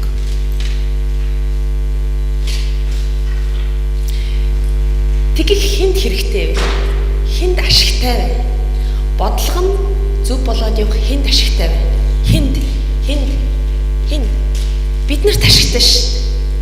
Бидний бүгдээрэнд нь ашигтай шүү. Тийм биз дээ. Бага тогтолцоогоо, системээ, сурах хүчгээ, хөтөлбөрөө сайжруулад явах, багш нараа сайжруулаад чадваржуулаад явах хүнд ашигтай. Тэгээ бид нар яах ингэдэггүй юм? Тэр чинь сурагч байхаас нь төрөөд гэр бүлдээ хүүхэд байхаас нь эхлээ бид нар зөвшөөрөхгүй ш. Тийм үстэй хүүхэд. Тэгье яах юм? Огоо тэгнэ гэж чирээ явчихна. Тэ? За. Тэгтээ зөвхөн шүүмжлээд биш, гар бие оролцох, тэ хувь нэмрээ оруулдаг ийм иргэний тухай. Энэ 6 настай биш. Гэтэ хүмүүс ингээд эвлүүлээд зураг авцсан байл. Гэтэ би энийг 6 настай хүүхэд гэж бодож байна. Та нарыг тэгж төсөөлөсөө гэж бодож. Энэ хүүхдийг та нар ингээд бодож. Ингээд бодож. Хичээлд явсан. Тааш давшгүй даалгавартай болсон. Хичээл тараад ээжийнхээ ажил дээр цуг байсан. Даалгавраа хийх боломж байгаагүй. Орой ээжтэйгээ цуг 7 цагт гэртээ даалгавраа хийсэн. Тэгсэн цаг үед ийм болсон. Эсвэл бүр ингэж ойлгож байна. Дотор байранд ээж аваасаа салаад ирсэн. 6 настай өшөө 3 хүүхэдтэй цугныг өрөөндөө гэж. Тэнд даалгавраа хийж. Би сая боловсролын бодлогын тухай ярьсан. 6 настай хүүхдийг сургуульд сургах бодлогыг хэн хийж байна? За яг бид нар бол одоо ингээл зөвгөл мөгөл хотод бол уучраа олж гэнэ үү? Хамгаалахад дүүрчтэй. 6 настай хүүхдийг малчны гэрээс ээжийнх нь өрөөс аваад дотор байранд хийх тэр харгас шийдвэрийг хэн гаргасан бэ? Тийм бодлогыг хэн хэрэгжүүлж байна? Яагаад бид нар дуугүй байж байна? Яагаад бид нар тэрийг засахгүй байна? Энэ өчигдөрхөн би Facebook-аас портал сайт мэдээний сайтаас нэг залуугийн одоо өгсөн ярилцлагыг харлаа л да. Энэ залуу бол хэн бэ гэхээр Монголын хүний нөөцийн салбарт зохицуулжлгээ бий болгож байгаа Монгол консалтинг сервис компани гүйцэтгэх захирал Чавхлан гинэ. Өмнө нь Монголын ажил олгогчдыг ажилтнуудтай уулзуулдаг хамгийн том сүлжээ бизнес нэтворкийг удирдах гэсэн бизнес залуу байна л да. Тэгээ энэ залуугаас ярилцлага авсан чинь хамгийн ихний асуулт нь юу вэ? Байгалийн соёлыг судлахтай гэж байна. Компанид чинь дараах зүйл ажиглагдаж байсан уу? Ажилтныг бэлгийн харьцаанд уриалан дуудаж үдсэн үйлдэл үг хэллэг бие эрхтнийхэн талаар дүйлгсэн онцсон үг яриа ярьж байгаа юм байсан. Тэ? Тэг саяхан манай нэг гишүүн байгууллага боловсролын сайттай уулзаад бэлгийн дарамтын асуудлыг шийдвэрлэе боловсролын тогтолцоонд. Ялангуяа ихтэй сургууль дээр бэлгийн дарамтын асуудлыг шийдвэрлэе гэдээ ярьсан байна л да. Тэгсэн чинь манай яамны газар хэлтсийн дарга тэгсэн. Та нар битгий ингээ өдөөгөө зааж өгөөдэй л та. Энэ иргэний нийгмийн байгууллага ингээл Монголын нэг байхгүй юмыг гаргаж ирээл заагаал хүмүүст ингээл бүр дэлгэрүүлээд ах юм гэсэн. Би боловсролын тогтолцооны гадна ш би дотор нь байгаа гэж өөрийгөө ойлгож чаад бол би өөрөө багш хүн донцрол багшилж байсан. Би багш боловсролын салбарын үйлдвэрчний хэмжээнд 13 жил ажилласан. Дахиад одоо боловсролын иргэний нийгэмд хөгжүүлэх 6 жил ажиллаж. Би та нар гэж чив. Бид нар ийм байна. Бид нар хувиран өөрчлөгдөх хэрэгтэй биш гэж үү? Гадны ертөнц ийм болчиход байна шүү. гадна ертөнц гэдэг нь би одоо Монголын нийгэм дотор л ярьж байна л. Тэ энэ залуу ганцхан энэ биш л дээ. Тэг ямар ярьцлах гэсэн бэ гэвэл би нэг ганц хоёр жишээ хэлье л да. Ямар компанид ажиллахыг хүсдэг вэ гэдэг судалгааг дэлхийд даяар хийсэн юм л да хүмүүсээс. Та яг ямар компанид ажиллах гэж хоёрхан юм дээр хүмүүс санал нэгдсэн байна. Ихэнх нь нэгдүгээрт нь бол тухайн компанид ажиллаж байгаа би өөрөө хөгжиж дэвших боломжтой. Цалингаа нэмүүлэх, албан тушаал дэвших тийм боломжтой байна. Хоёрт нь миний оролцоо санаачлагыг дэмждэг компанид би ажилламаар. Тэгэхэд миний түрүүний ярьсан жишээгээр боловсролын тогтолцоо эсэргээрээ байгаа. Санаачлах хэлэл дарагддаг, оролцоотой байвал хад үзэгддэг.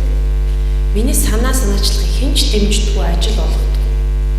Миний жишээ би иргэний нийгмийн гэж хэлэх гэдэг. Яг 100% биш л дээ. 70-80% дэмжихгүй. Оролцоогүй. Би бүр оролцъё гэж очлоо. Би цайнтайгаа уулзлаа. Манай ингээд ивсэл оролцъё.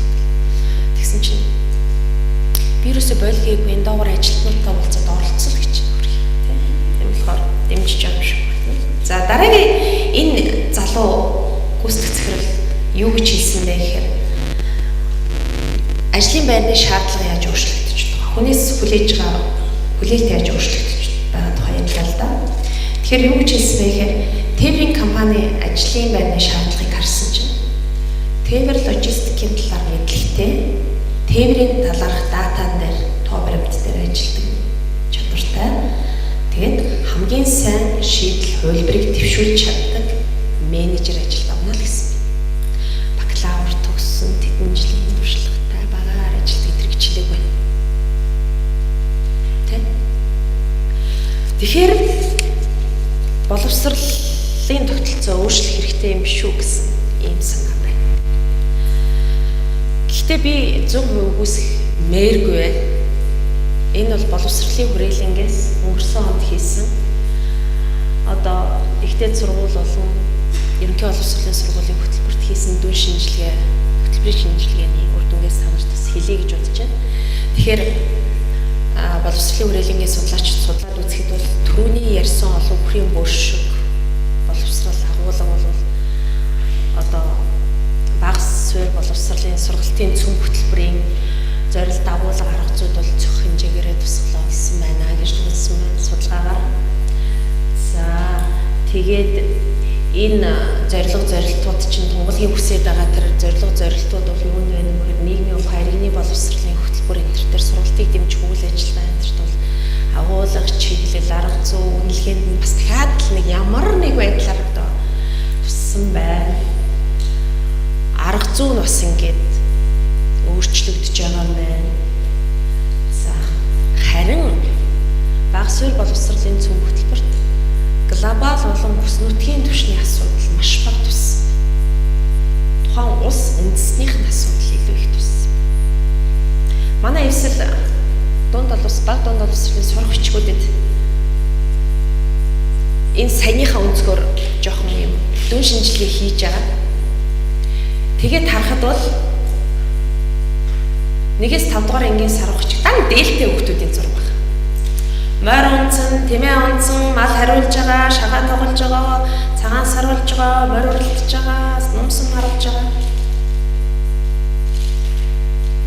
Тэгэхээр энэ судалгааны дүн бол би жоохон ойролцоо юм. Тэгэд энэ хүмүүс цаашаа энэ судалгаан дээр үндэслүүлээд боловсролын салбарын бодлого боловсруулагчдад ийм санал төвшүүлсэн байл.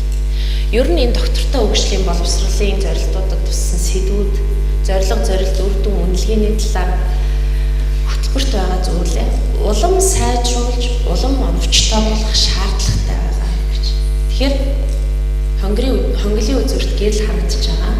Хоёрт нь болохоор ер нь бол бүх сургалт хичээлүүдийн зорилго, агуулга, арга зүй, үнэлгээ хэсгүүдэд нийтлэг үнэт зүйл. Түрүүн би хэллээ шүү дээ. Гендерийн дэвших, хүний эрх, зөрчил маргааныг, хүлцэн дэвчих, олон соёлыг ойлгох хэмжлэгийн нийтлэг үнэт зүйлийн хүрээнээс интеграцчлал хийх шаардлага байна гэж хэлсэн.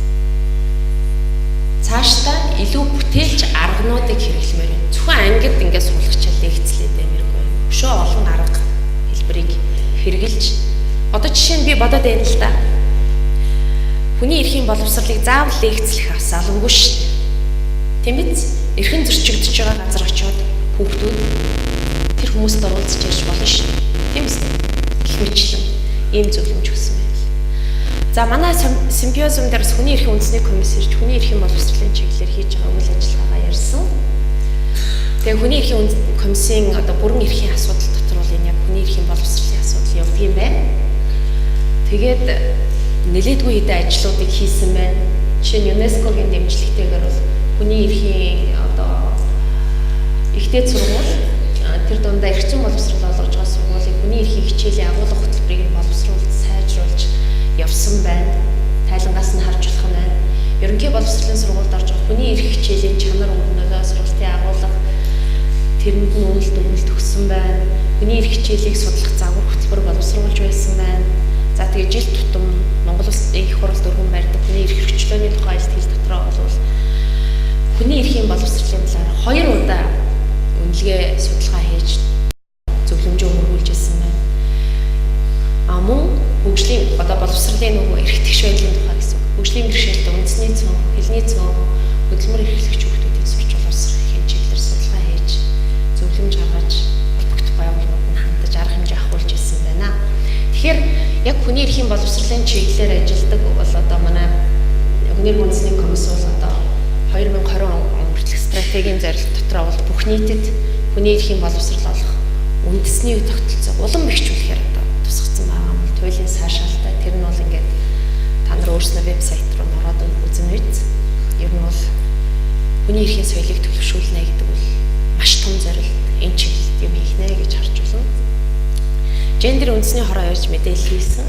Тэгэхээр гендерийн тэгш байдлыг хангах үндэсний хөтөлбөр гэж боловсруулж байгаа юм билээ. Зорилт 3 дотор нь бүх нийтийн гендерийн боловсролын тухай асуудал тусгагдсан байна.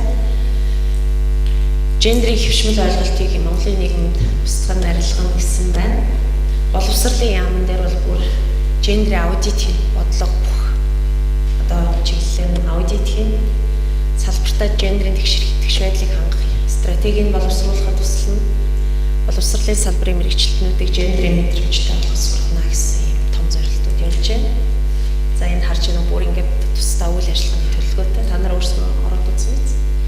За би ганцхан иргэний боловсрол түүгээд одоо энэ чиглэлээр хамгийн олон жил ажиллаж байгаа 92 онд байгуулсан төрийн бас байгууллагын илтгэлээс асуулаа. Өөрөөр хэлбэл арчсан нийгмийн мэдлэгтэй чадвартай идэвхтэй одоо иргэн төлөвшүүлэх үйл ажиллагааг явуулж ирлээ.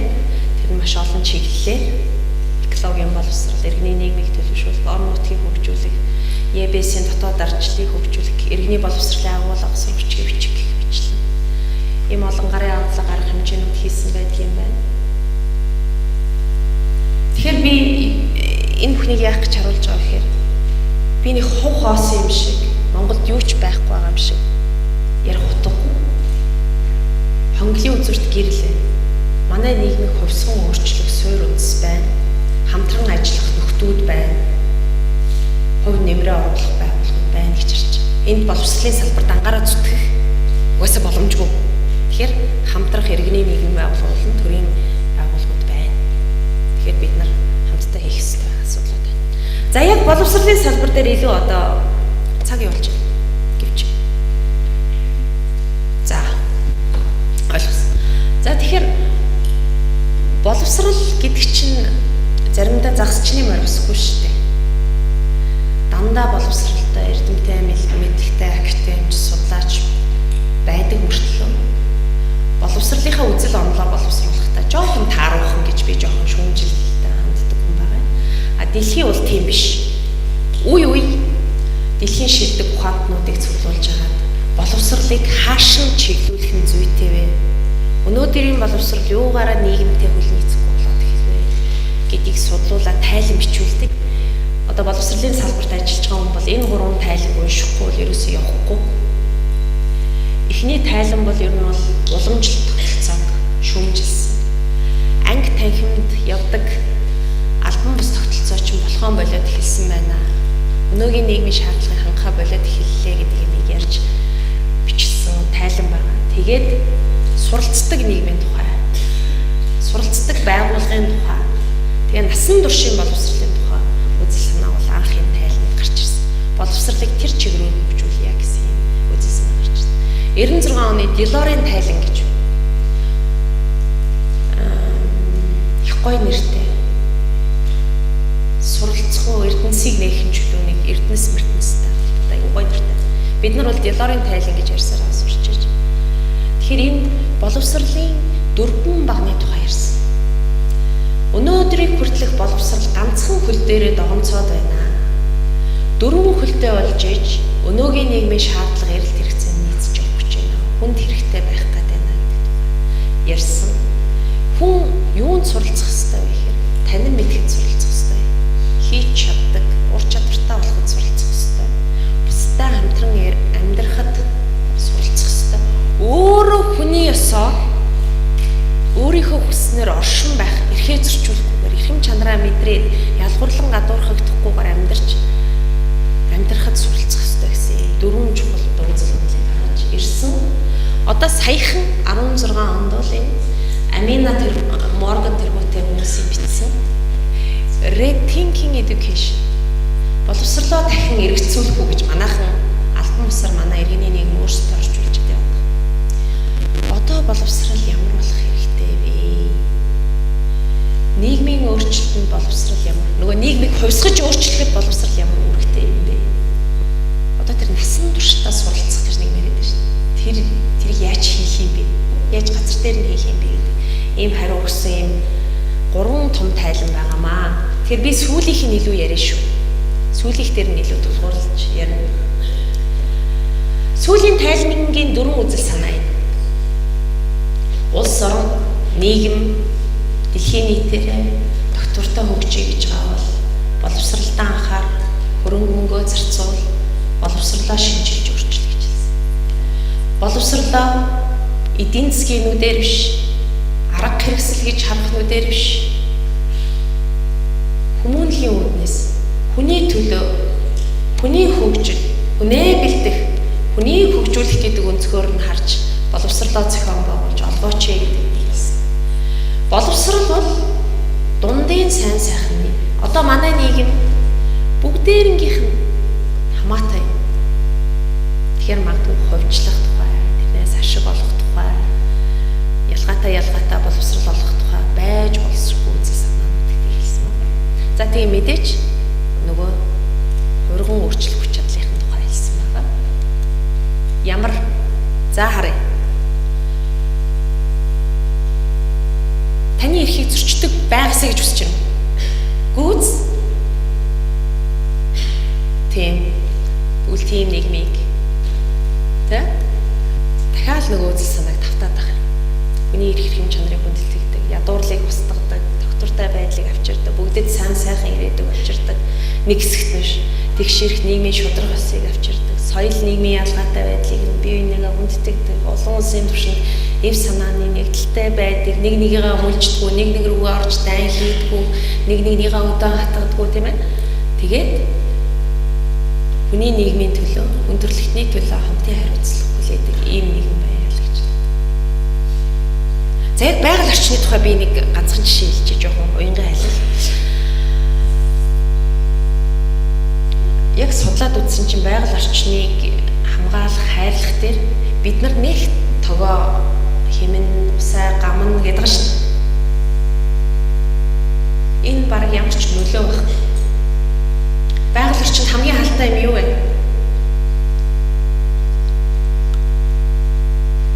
Том корпорацууд. Тэд нар өөрсдөө өөрчлөсөн. Бид нар биш. Тэгэхээр бидний тарихыг юугаад угаацсан гэхээр та нар хэмнэн, та нар байгаль орчноо ингээд өөрсдөө өөрчлөгдөхгүй. Өөрсдөө үйлдвэрлэлийн процессыг байгальд дэйлтэй болох, өөрсдөө технологи өөрчлөхгүй, өөрсдөө байгаль талтай үйлдвэрлэлээ зогсоох.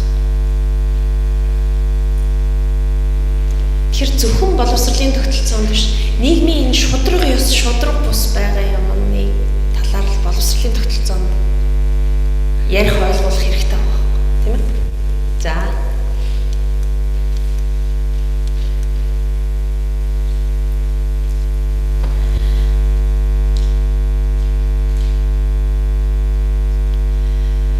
Боловсролын онолчид нөгөө нэг хуучин уламжлалт боловсрол одоо бид нарын өөрчлөх гээд байгаа боловсролыг бол банкны загвар гэж хэлдэг. Банк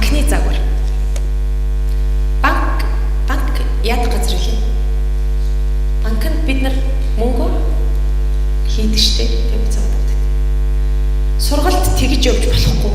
Яг уу.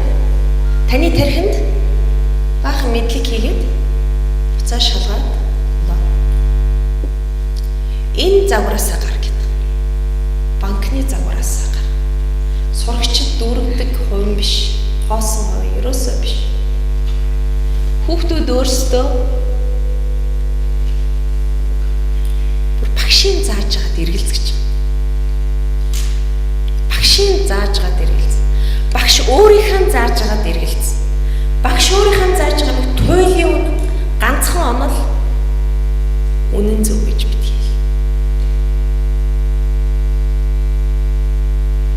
Ийм хувьсган өөрчлөлт боловсролт шаардлагатай гэж хэлээд. Бүр суралцагчид өөрт тогтсон байгаа ихтгэл өмшил, өмнө авсан мэдлэг мэдээлэл, өмнө өөрсдөө тогтсон зуршил, бие авч явах байдлаа бүр эргцүүлж бодох боломжийг олох. Тийм боломж олгосон үйл явцыг боловсруулж байгаа, гэгэрүүлж байгаа үйл явц гэж байна. Нөгөөх нь бол нэг үзэл сурталыг номлох гэж хэлээ гэж. Эрдэмтэд янз янзаар хэлээд байна л да, тийм ээ. Тэгэхээр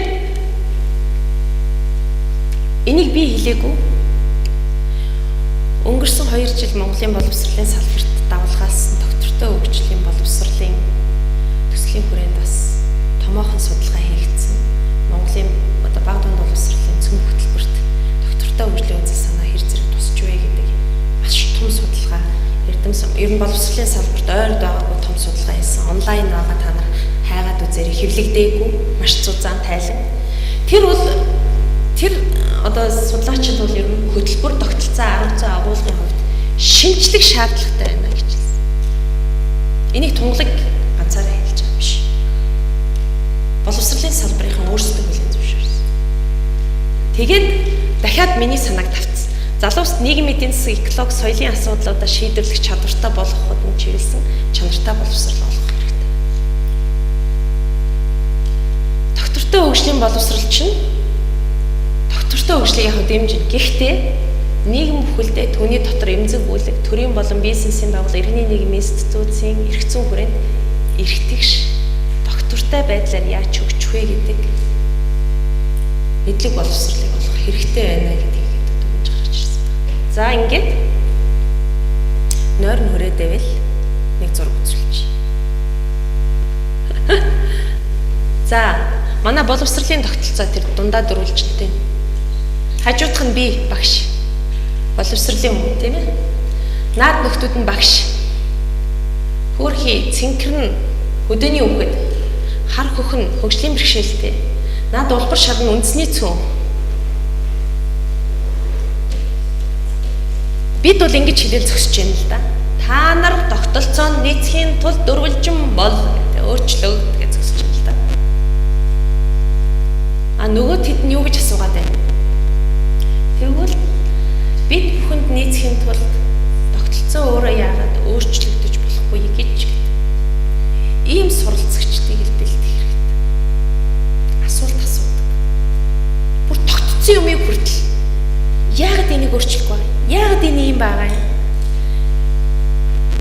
Энд чи шудраг шүү. Энд чи эргэдэг шүү. Энд чи чанаргүй байна гэж хэлдэг. Тэгээ түрүүний дөрвөн баг нь энэ. Мэдхэд суралцах, хийхэд суралцах, оршин байхад суралцах, хамтран амьдрахад суралцахыг заагач яг хүмүүстэд, оюутнуудад тодорхойлт нь хамгийн сүүлд нь тодорхойлт хэлж. Тэ? Хөрвөн өөрчлөгч боловсрал гэдэг нь зөвхөн хөдөлмөрийн зах зээлд мэрэгчлэн бэлддэг боловсралыг хэлэхгүй. Хүмүүсийг өөрийн чадах потенциалаа хөгжүүлээд, өөрийнхөө хүчтэй давуу талуудаа олж нэгтэн тусалдаг, тухайн үнд мэдлийн олгодог. Тэр энэ эрх мэдэлжүүлэх гэдэг үг бас гадны орчуулгатай үг. Гэхдээ би ээжээр айгүй гой тайлбарлаж. Манай ээж даал гарч байгаа хөгшин байна. Хөдөөний уулын нэгтлэн бодох мэрэгчлээ насаараа тэтгэврт гараад өхөр маллаад байгаа нэг нөхөр байна. Тэгээ би тэр хүнийг ингэдэг байхгүй. Хотод ир. Малаа малхаа бол миний хажууд ир өвдөөд байна. Ядраад байна. Тэтгэврээ хураалгаад би зарцуулаад гэхээр манай ээж үгж би өөрийнхөө мэдлэлтэй байж байгаа өхөн шүү тунгалгаа гэж. Өөрийн мэдэл, тэр мэдэл гэдэг үг. Өөрөөр хэлбэл би орлогоо зарцуулж хагаад өөрийнхөө орон гэрт, өөрийнхөө өөрийнхөө хүссэн ажлыг хийгээд тэ явах газараа яваад хэвтэх газараа хэвтээд баймаар л байна л гэж. Тэр суралцагчдыг, иргэдийг, насан туршдыг, залуучуудыг тэр эрх мэдэлтэй болгох үйл явцыг л боловсрол гэж. Тэр мэдлэг зүгээр толгойд нь хийдэгч биш. Өөрийн мэдлэлтэй байх, өөрийн мэдлэлтэй байж чаддаг.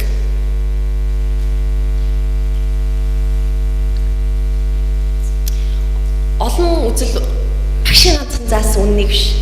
Ганцхан уншсан номон дээр хийгээ биш. Нэг хэн нэгэн хүний уншсан лекцэн дээр хийгээ биш. Олон үзэл бодлыг дэнслээд, олон талаас нь асуудлыг хараад тунгаагаад бусдаа бас харилцсан ганцаараа л бясалгаад даянчлаа суу гэсэн үг биш үү? Энэ нийгмийн улам яаж сайн сайхан болох? Боловсролын тогтолцоог улам сайн сайхан яаж болох? Сургуулаа улам яаж сайн сайхан болох уу гэдгийг гар бие оролцдог тийм ур чадвартай хүнийг гаргахыг л боловсрол зориоч гэж. Ингийн бол агуулгаа өөрчил, арга зүйгөө өөрчил, тэ? Олон юм өөрчил. Таны хэлдгээр багшаа өөрчил, захирлаа өөрчил тийм. Чадах уу бид гэж. Энэ уулынх гоё хэсэг байлаа да цаг өгөхгүй. Бид төвчлээ авч. Бид чадах уу тэгүүлж ингэж. Ганцхан жишээ. 21 оноос өмнөх боловсролыг сүм хийд болон шашнаас ангид ганцхан сургуультай байсан гинэ Монгол улс. 21 оноос өмнө. Хүн амын 1% бичиг үсэгт тайлгдсан байлаа гэж. Ийм улс орн байсан байна. Саяхан биз дээ 21 он гэдэг чинь. Энэ бол би хэлээд байгаа юм биш ЮНЕСКОгийн тоо. Тэгээ 21 онд чадахын төлөө ингээд манайх шиг хувьсхан өөрчлөхийн төлөө ингээд үздсэн байна. Нэг сургууль 40 сурагчтайгаар боловсролын салбарт анхны сургууль байгуулагдаж байсан байна. Тэгтэл 24 онд шууд үндсэн хуулиа батлахдаа үн төлбөргүй шашнаас тусдаа секуляр боловсрох эрхийг тунхаглаад 50 он гарахад 400 сургуультай болоод 60,000 хүүхэд яваал. За 50-аад он гарангууд 4 жилийн заавал эзэмших.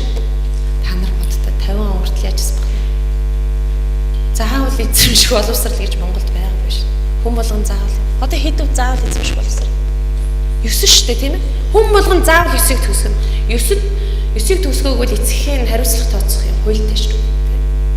Тэгтэл 4 жилийн заавал эзэмших боловсралыг 50 онд л дөнгөж хүртээмжтэй болгочихсон биш үү? Тэ? Тэгээд харж ийн нөгөө бодлогын учир жандсан гэдэг чинь намалчны хөвгтийг сургаж чадахгүй байна шүү дээ. Арга олоогүй байсан учраас зөвхөн хоцорон аймгийн төвүүдэд 7 жилийн заавал эзэмших болохыг хөдөөдөө 4 жилээрээ байж гэж шийдвэр гаргажсэн. За тэгээ 90 он гэхэд яасан? Социализмын оргил үе. Би хэлэх дуртай. Социализмын материал техникийн баазыг байгуулсан гэдэг шиг 90 он гэхэд насан турш хаамын 96.5 он бичиг үсэг тайлгдсан. Нэгэн хувиас асар том өсрэлт хийж чадж байгаа биз? Тийм ээ? Суур боловсролын хамрын сургалт 98.7. Бүрэн дунд боловсролын хамрын сургалт 40. Дээд боловсролт хамралт 16 хүрчихсэн гэх яамны статистик тоо байна. Тэ? Улсынхаа төсвийн 18.5%-ийг 25%-ийг бид нар боловсрол зарцуулж ирсэн үр дүн ингэж гарч байгаа. Энэ зүгээр нэг гараагүй л тийм ээ? Бодлого явсан байна, санхүүжилттэй чиглүүлсэн. За эргээ яасан бэлээ? Саяных бид чадсан гэдэг слайдээс биш анзаарсан бэл. Одоо яасан эргээд чадах уу гэдэг рүү дахиад нэг удаа унсан. Дахиад хамрын сургуульд унсан, сургууль завсарлалт тасар ихээр нэмэгдсэн, сургуулиуд хаагдсан, багшийг 3,000 багшийг ажилласан, 3 жилийнхэн цалингууд халж ийсэн. Бид бол бараг 2,000 он хүртэл боловсрал ямар ч хөрөнгө оруулалт байхгүй зарцааж ирсэн. Өөрөөр хэлбэл сургууль цэцэрлэг нэмж барихгүй засвар хийхгүй гэсэн үг шүү дээ. За тийм үү цаг үе иржээлээ чадах уу одоо ингэ өнгөрчтэй одоо ингэ сүнж байгаа юм байна да гэж бодож исэн бол эргээс хэрэгсэн харж гинөө. Хамрын сургалт харж гинөө. Бага боловсролын хамрын сургалт бүр 76 болж унжсэн байгааз. Тэгээ ингээ буцаад ишээ өгсөд ирсэн. Тэгээ бид чадсан. Бүр нөө дотор байрны асуудлын тухай ярьж байгаа. Дотор байрын үн төлбөртэй болоо эцэгхээс нь мах авсан чинь өдөөний хүүхдүүд бүгд сургуулиас гарсан. Шилжилтийн үеийн хүндийг малчны хүүхдүүд нуруунд дээр үрсэн хэмжил манай боловсролын салбар их хадл явдалтай болсон. Энэ сэдвэрээр дахиад бүхэл бүтэн сэдв байгаа. Тэгээ бид чадсан 2009 онд дунд боловсролт хамрагдалт 96% төрсөн. Тэгээ одоо чанараа сайжруулах тухай ярьж эхэлж байгаа. Бид чадсан 12 жилийн боловсролтой болж эхэлж чадсан.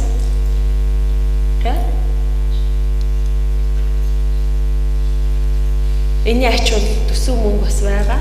Одоо дахиад бид чадах уу гэдэг дээр ирчээд байна нөхдөө. Одоо чадах уу? Хувирган өөрчилж чадах уу? Хувьсган өөрчилж чадах уу? гэдэг дахиад нэг цикл дээр ирчээд байгаа. Тэгэхээр энэ биднээс шалтгаална. Бид бүхний хүчин би завхан зөвхөн одоо Батцуур сайд чадах ёстой гэхгүй. Тэгээд багш сургуулийн хөгжүүлэгч боловсролын шатны удирдлагууд, хүний эрхийн үндэсний комисс, гендрийн хороо, иргэний нийгмийн байгууллагууд, иргэд та нар бүгд эцэг их байна. Эмээ өвөө эсвэл өөрснөө суралцж байгаа.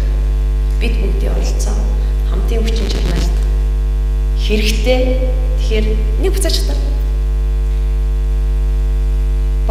Тэгээд яг тодорхой хэлэх юм бол бид боловсрал гэж юу ойлгохыгаа тагш тодорхойлъё. Философийн хувьд, зорилгын хувьд сурагчид хувин биш гэдгээ үлээн зөвшөөрөх үү? Хөтөлбөр зорилгоо яах вэ? Агуулгаа яах вэ? Багш нараа яаж өөрчилөх үү? Яаж бидний оролцоог хангах вэ? Энэ урам зориг дүр өнөөдөр цаг нараа зарцуулаад ирсэн энэ урам зоригтой хүмүүсийн оролцоог яаж хангах вэ? Бодлого боловсруулах тааш. За би бол ерөнхийдөө нэг цэжний банкаар яриаггүй гэдгийг бас хэлэх хэрэгтэй. Би бол одоо ЮНЕСКОгийн нэгдсэн үндэсний байгууллагын боловсрол суурьшин ухааны байгууллагын материалуудыг ашигласан байгаа. За бас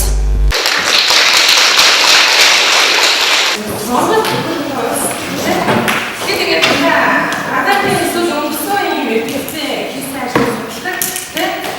Өнөөдөр би чиглэлээр Монгол улсын гэсэн бол тийм.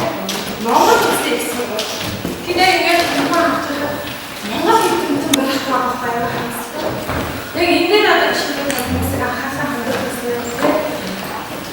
яг монголчууд өөрсдөө цаашдын сэтгэлийн магистрчлаар тэгээд хүний өвчтөд эцсийн үйлчлэг байна гэдэг хүндэд яваад гинүүд ямар биш юм тэр чи хин авсан тийм хин авсан гэдэг юм бэрхшээл гэсэн байна. Тэгээд монгол хүмүүс ингэж чиглэлээр тэгээд тэр их хөдөлмөрчлийн багаж тэгээд тийм их хэрэгжүүлж тэрийг оюутнуудтай зааж чинь боловсрол ийм үйл ажиллагааны бас үүсгэж энэ хаалтаа тэнийг бүгд бас хичмэл байдлаас бас байж байгаа. Зүйлдөө мань хүн биеэрээ туулсан байгаа байхгүй юу? Нэгдүгээр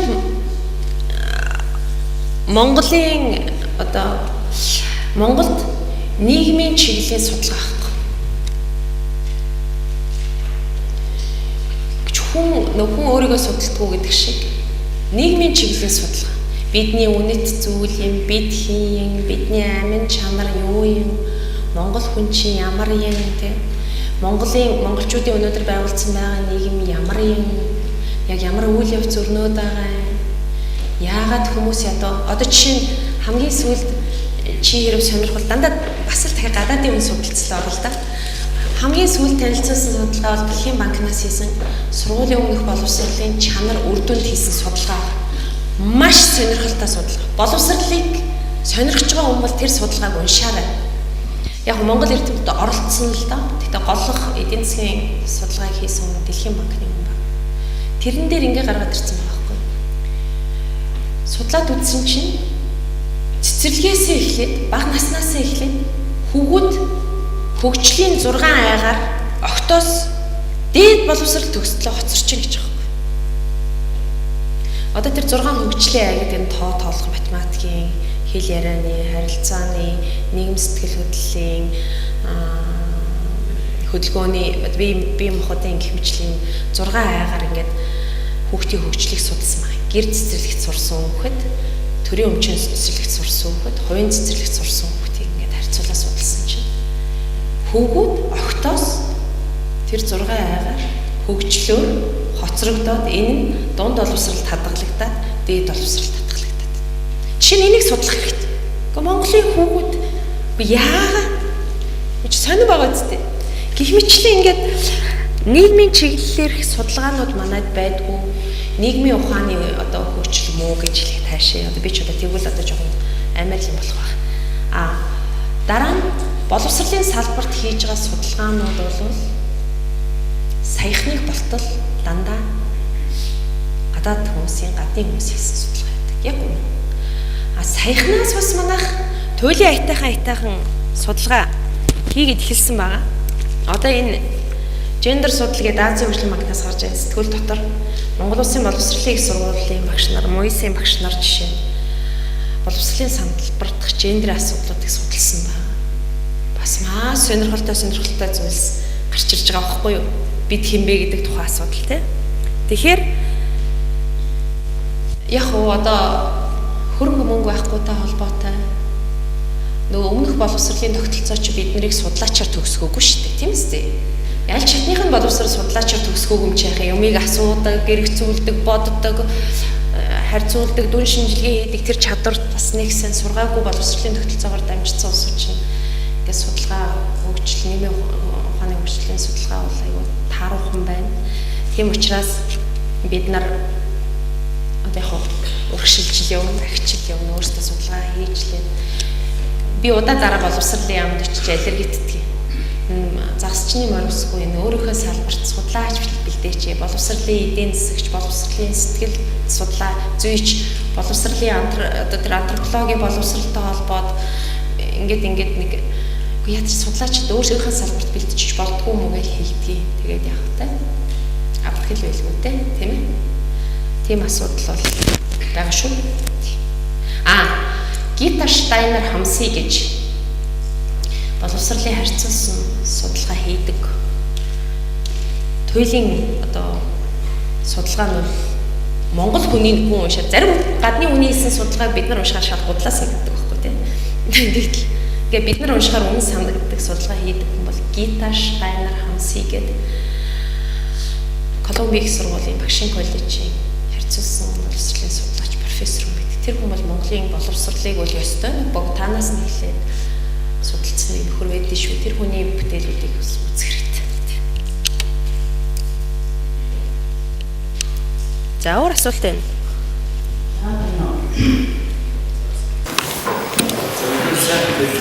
Би бас хитэн зүйл хэлье гэж бодлоо. За яг Монголын нийгмийн систем талаас нь бас бодлоо татвар гэж байна. Гэхдээ нэг яг бидний өнгөрсөн үеийн түүх талаас нь бас бодлоо хангалттай байдаг би хэлээ. Яг тэр би өөрөө нийгмийн шилжүүлэх түүхийн багш нэгжлээ төгссөн. За тэр нэгжлэрээ 3 жил багшилсан. Яг ингээд багшлах хугацаанд бол яг өөртөө чөлөөлжтэй хүмүүстэй би бол одоо сургалтанд хамт суух юм тийм эсвэл ингээд ярьж өгдөг багш ажлын байрны хөгж явах аюул муу. Тэр багш өөрөө аюул залхуу. Яг тэр би нэг хин цагийн ажлыг заачаад нормал бизнес мод болоод болсон. Яг тэр би өөрөө одоо жишээ нь 10 жил багштай хүмүүсээс би ихтэй сургуулийн багштай эдгэмжлэг шинжилгээний хурд оролцдог гэсэн. Өөрөөр хэлбэл аюул хос өгдөг. Яг одоо нэг он төгссөн залуу маска хамгаалж ихтэй сургууль багштай би өөрөө клаустай. Тэгээд энэ хурд чадаад ингээд ихтэй хэлцүүлээ яваад би яг чаддаг юм тий. Адилхан нэг багшаар хичээл ном заалгасан. Ингээд би өөрөө ингээд юу гэдэг хоршоор хөдлөөд ингээд судалгаа хийгээд адилхан би ингээд эрдэнэ жилийн хурд оролцоо явдаг хэсэгтэй сургууль багш нартай. Тэгэхээр одоо бид бүгд ингээд ажлын байр зэрэг хөгжөө үүслээд маш олон юу сул талууд байна л да. Жишээ нь Чингис хаан судал бол одоо Монголд дэлхийд гаргаж шүү дээ. Тэгээ Чингис хааны талаар одоо чинь энгийн ойлголт байна л да. Өнөөдөр Тэмүүжингийн нэр өөрчлөгдчихлээ шүү дээ. Нөгөө Тэмүүжингийн чинь татарыг эзлээд нөгөө татарын Тэмүүж үгээр ядаад Тэмүүж гэсэн нэрээ авчихсан гэдэг чинь одоо айл хэдийн аваачтай шүү, нотчлаа шүү. Тэр чинь Тэмүүж биш анх энэ нэр нь Тэмүүжин энэ Монгол нэртэй явж чад ингээд одоо Тэмүүж гэсэн нэртэй болцсон. Монголчууд 13 дугаар зууны үеэс нөгөө их хурлын үндэс суурь тавигдсан их хуралдаа гэж байсан, систем зүйл гэж байсан гэдэг. Тэгээд бид нэг ингээд бүр наваг багт л энийг ярьдаг гэсэн систем зүйлэл байлаа. Нөгөө түүхийн багш чинь чэйжлээд хурлын байгууламж том юу байсан бид энэ тэрийг асуудаг гэсэн чинь одоо нөгөө систем зүйл гэдэг зүйлийг чинь байхгүй гэдгийг яхаа нотчлоо шүү. Систем зүйл гэдэг яасан гэхээр нөгөө нуус төвч байгаа ухаадсан чинь систем зүйл гэсэн ямар ч хэлдэг байхгүй. Ингээд өөрөө багш өгч болно. За дараагийн нэг хэлэх зүйл бол Монголын боловсрол одоо аюул чанаргүй байна тийм. Чанаргүй гэдэг нь би одоо хэдийн юм хэлээ да. Одоо гадагшаа аюул мастер докторант сурч хамгаалж байна. Өөр Монголд хятадд Солонгос хаач гэдэг. Нөгөө сурчгаад мастер докторантууд маань аюул чанаргүй нэг л мундаг хятадд очиж сурсан, тэдэн жил сурсан тийм сэдвээр хамгаалсан гэдэг. Гэтэл нөгөө яг эрдэмтдийн хурал мурал оролцоороо нөгөө яг нөгөө сурчээс улсынхаа хэлийг сураагүй байна. Тэ? Тэгээ судалгааны арга зүй сайн сууж өгөөгүй. Тэгэхээр аливаа асуудлыг бол олон талаас нь харах хэрэгтэй гэж бодож байна. За би зүгээр сайн юм хэлсэн шүү дээ. Ягаад нөгөө Монгол эрдэмтэд судлаачдын хөрөг байхгүй ингээд гадны хүмүүс ингэ байдаг юм болоо гэх. Гэтэл одоо бидний үеийн хүртэл одоо болох шүү дээ. Энэ хүмүүсийн чинь үзэл онолоор яаж юм явж байгаа шүү дээ. Зөв. Энд чинь бүх шинжлэх ухааны төлөөлөл байна шүү дээ. Тэгэхээр энийг бол бас зайлш мэдэх хэрэгтэй. Энэ чинь зөвхөн Монгол биш чинь дэлхийн нийтийн боловсрол яваад байгаа шүү дээ. Та түр хэлжсэн шүү дээ. Багангийн ном дээр боловсрол нөгөө дэлхийн боловсролын агуулга алга байна гэсэн. Тэгвэл энэ техник энэ бол дэлхийн боловсролын агуулга мөн шүү дээ. За товчхон хариулт өгч. Ер нь бол Чингис хаан маань Богд хаан манаас судлаад тах шиг байна л да. Яг социализм үед юу болчихвоо, Монголын нийгэм юу болчихвоо гэдэг судалгаа байдаг болов уу гэж би боддتي, тэ? Яг социализм гэж юу байсан юм? Сайн байсан юм уу, муу байсан юм? Тухайд хүн яасан юм, боловсролын тогтолцоо нь яасан? Тэ? Яг тэр үед юу болоод өнгөрсөн бэ? Бид үнэхээр капитализмыг алгасан юм уу? Феодализмаас юу социализмд орсон юм уу? Байгуулж чадсан юм уу гэдэг судалгаа надад жишээс амар сонир байдаг. Дараа нь энэ 90 оноос хойш өнөөдөр 2015 хүртэл юу болоод байна гэдэг надад судалгаа бас амар чухал санагддаг. Яг юу болсон юм? Тэр шилжилтийн үеийг яагаад бид нар амьд даваад туулчваа? Савн бооггүй, лангуун дээр хоол унсгүй, дэлгүүрт бараагүй байх үеийг яаж даван туулсан юм бид чи тийм үү нэг ингээд одоо жишээ нь шинэ үеийн түүх гэх үү юу гэхүү те?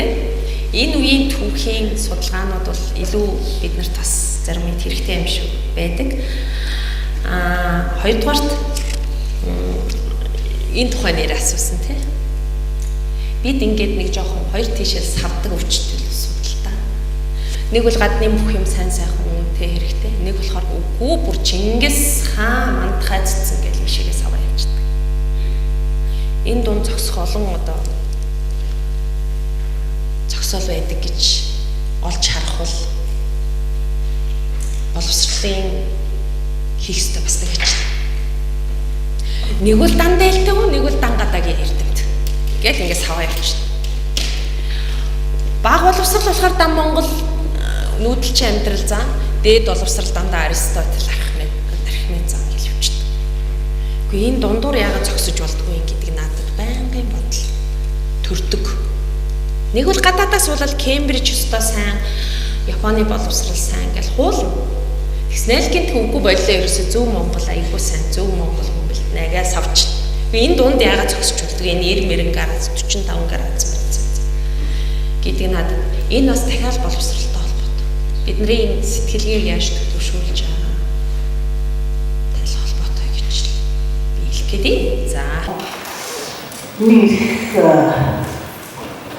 энэс бүднээс нэг гişэн гэдэг. Тэгээд өнөөдрийн сэтгэл хэмжлүүд явуулах гэхээр боловсролын салбар хүүхдийн багаас одоо бүрдүүлсэн тийм ээ. Монгол одоо энэ ардын уламжлалт одоо зам заншил нэгэн холбоотой одоо нам давхарч одоо түрүүн өөрөө хэлсэн юм онлог дээртэй одоо юу оролцсон тийм.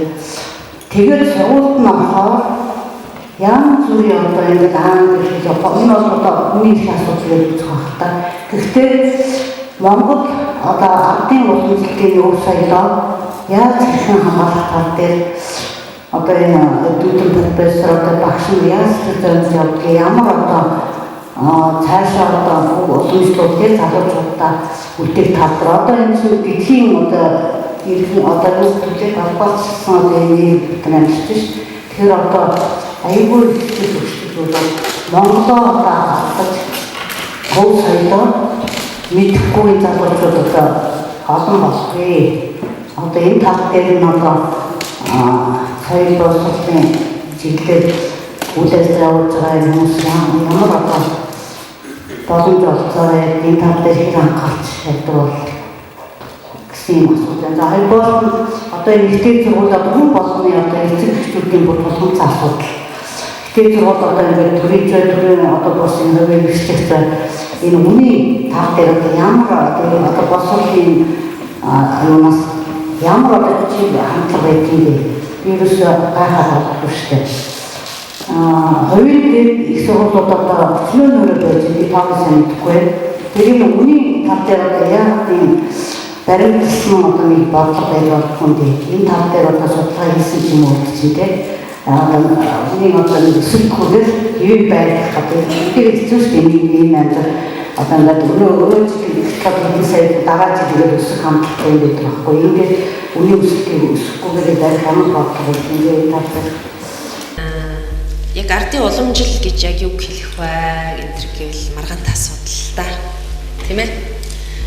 Одоо чи наадмын тухайд би жишээ ярил л да. Наадам уламжил мөн үү? Өнөөдөр хүртэл байж л байгаа шүү. Монгол наадмын тухай мэдгүй юм байна уу?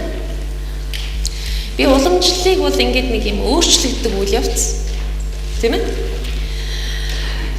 Хүний нийгмийн амьдралтай нийцээд хэрэгтэй байгаа, дэвшилттэй байгаа уламжлалууд бол өнөөдрийн хүртэл байж л байгаа гэж бодож байна. Сөрөг гэдэг юм уу? Одоо хүний нийгмийн хөгжилтэй хөл нийлхээ байсан уламжлалууд нь мартагдаал, хаягдаал явж байгаа гэж би боддог. Тэгэхээр бүр тэр 13 дугаар зуун руу ухаж очиод нэг уламжлал авчирч сэргээх энэ төр бол би тохиромжгүй гэж хэлдэг.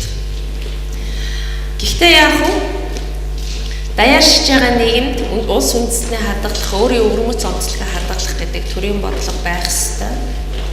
Тэрэн дотор боловсролын бодлого явах ёстой. Гэхдээ дахиад битгий ингээл нэг зөв Монгол гэж ийшээ саваал, нэг Кембриж гэж ийшээ битгий саваад байгаа ч гэдэг бодлогочлын байна. Та нарт би маш гашуун жишээ. Энэ зөв Монгол гэдэг боловсролын бодлогыг гаргахдаа боловсролын Монголын толгой эрдэмтдийг цуглуулаад зөв Монгол гэж яг ямар шин чанартай байх вэ гэж 9 шинж тодорхойлуулжсэн шүү. Тэгэл тэр шинжний нэг нь бол одоо чинь үрдийн бахархлан Чингис гэсэн шүү. Бүх хүний үрдийн бахархлан Чингис байх юм бол тэр зөв Монгол хүн гинэ. Миний бахархал жишээ манай ээж. Би заавал нэг Чингисээр бахархдаггүй. Тэгэхээр би одоо буруу Монгол болох уу те? Хэмжлээ аюултай байхгүй юу?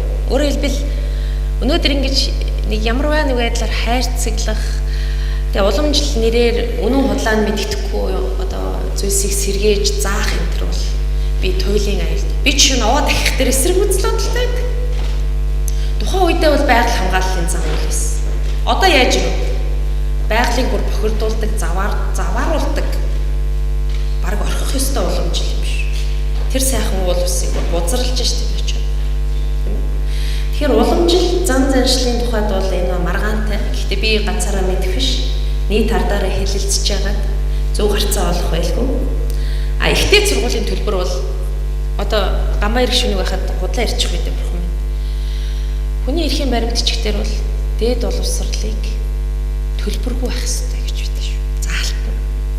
Төлбөргүй байх хэрэгтэй, үн төлбөргүй байх хэрэгтэй.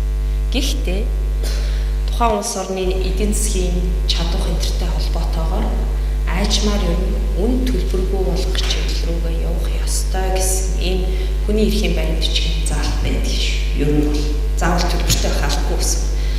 Жишээ нь Герман гэдэг сайхан болтолтой боловсролын төлбөргүй Норвеги гэдэг төлбөргүй улс орнууд байдаг шүү. Гэхдээ энэ бол эдийн засгийн чадвартай шууд холбоотой. Бид судалсан судалгаа бол байгаа. Манайх дээд боловсрол төлбөргүй байсан шүү. Тэр тэгвэл уламжлал шүү дээ. Энэ сайхан уламжлалаа яа хадгалаад үлдээг үн төлбөр хүчгийг нь яваагүй. Бид гэд магадгүй зарим уламжлалыг авч хадгалах хэрэгтэй юмудаа хаяад гээгээд яваад байгаа юм. Тэгэхээр дээд боловсролыг бол манайх 90-ад онд неолиберал үзэл санаанд тархиа угаалгаад бүх юмыг зах зээлд оруулах хэрэгтэй юм байна. Бүх юмыг төлбөртэй болгох хэрэгтэй юм байна. Тэгэхээр чанартай болдго юм байна. Тэгэхээр хүмүүсийн идэвхтэй сайн сурдаг юм байна гэдэг тарих угаалтанд давтаа төлбөртэй болгосон тал бий.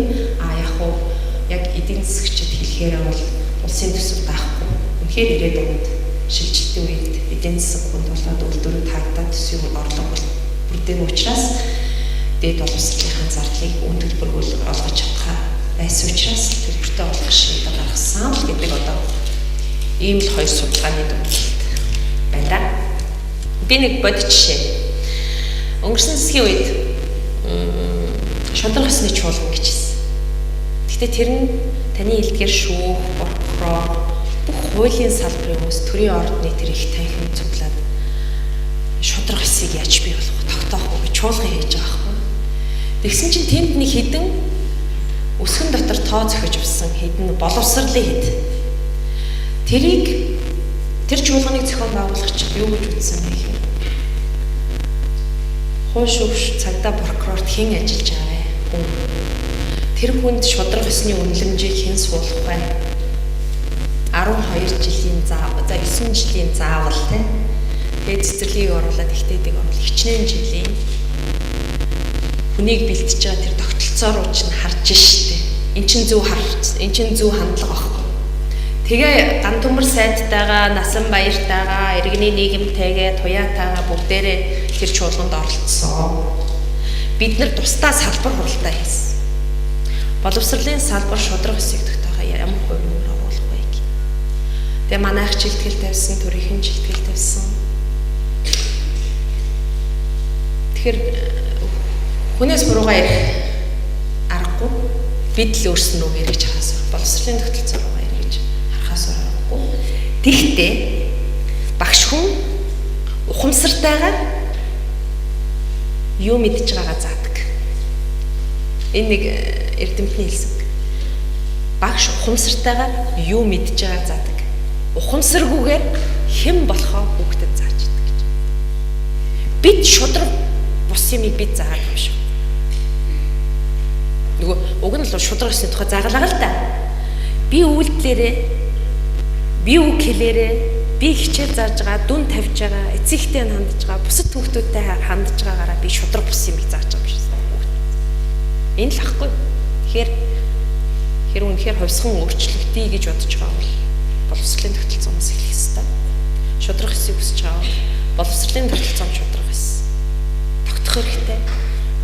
Боловсролын тогтолцоом шудраг ёс тогтъё гэж байгаа бол хүмүүс хоорондын харилцаанаас шудраг ёс эхлэх ёстой. Захирал багштайгаа, багштайгаа, багш хүүхдтэйгээ, эцэг их багштай юу гэдэг юм.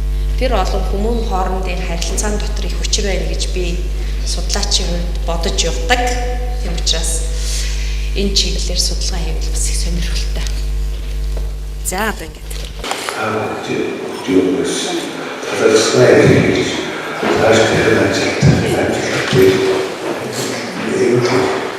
That's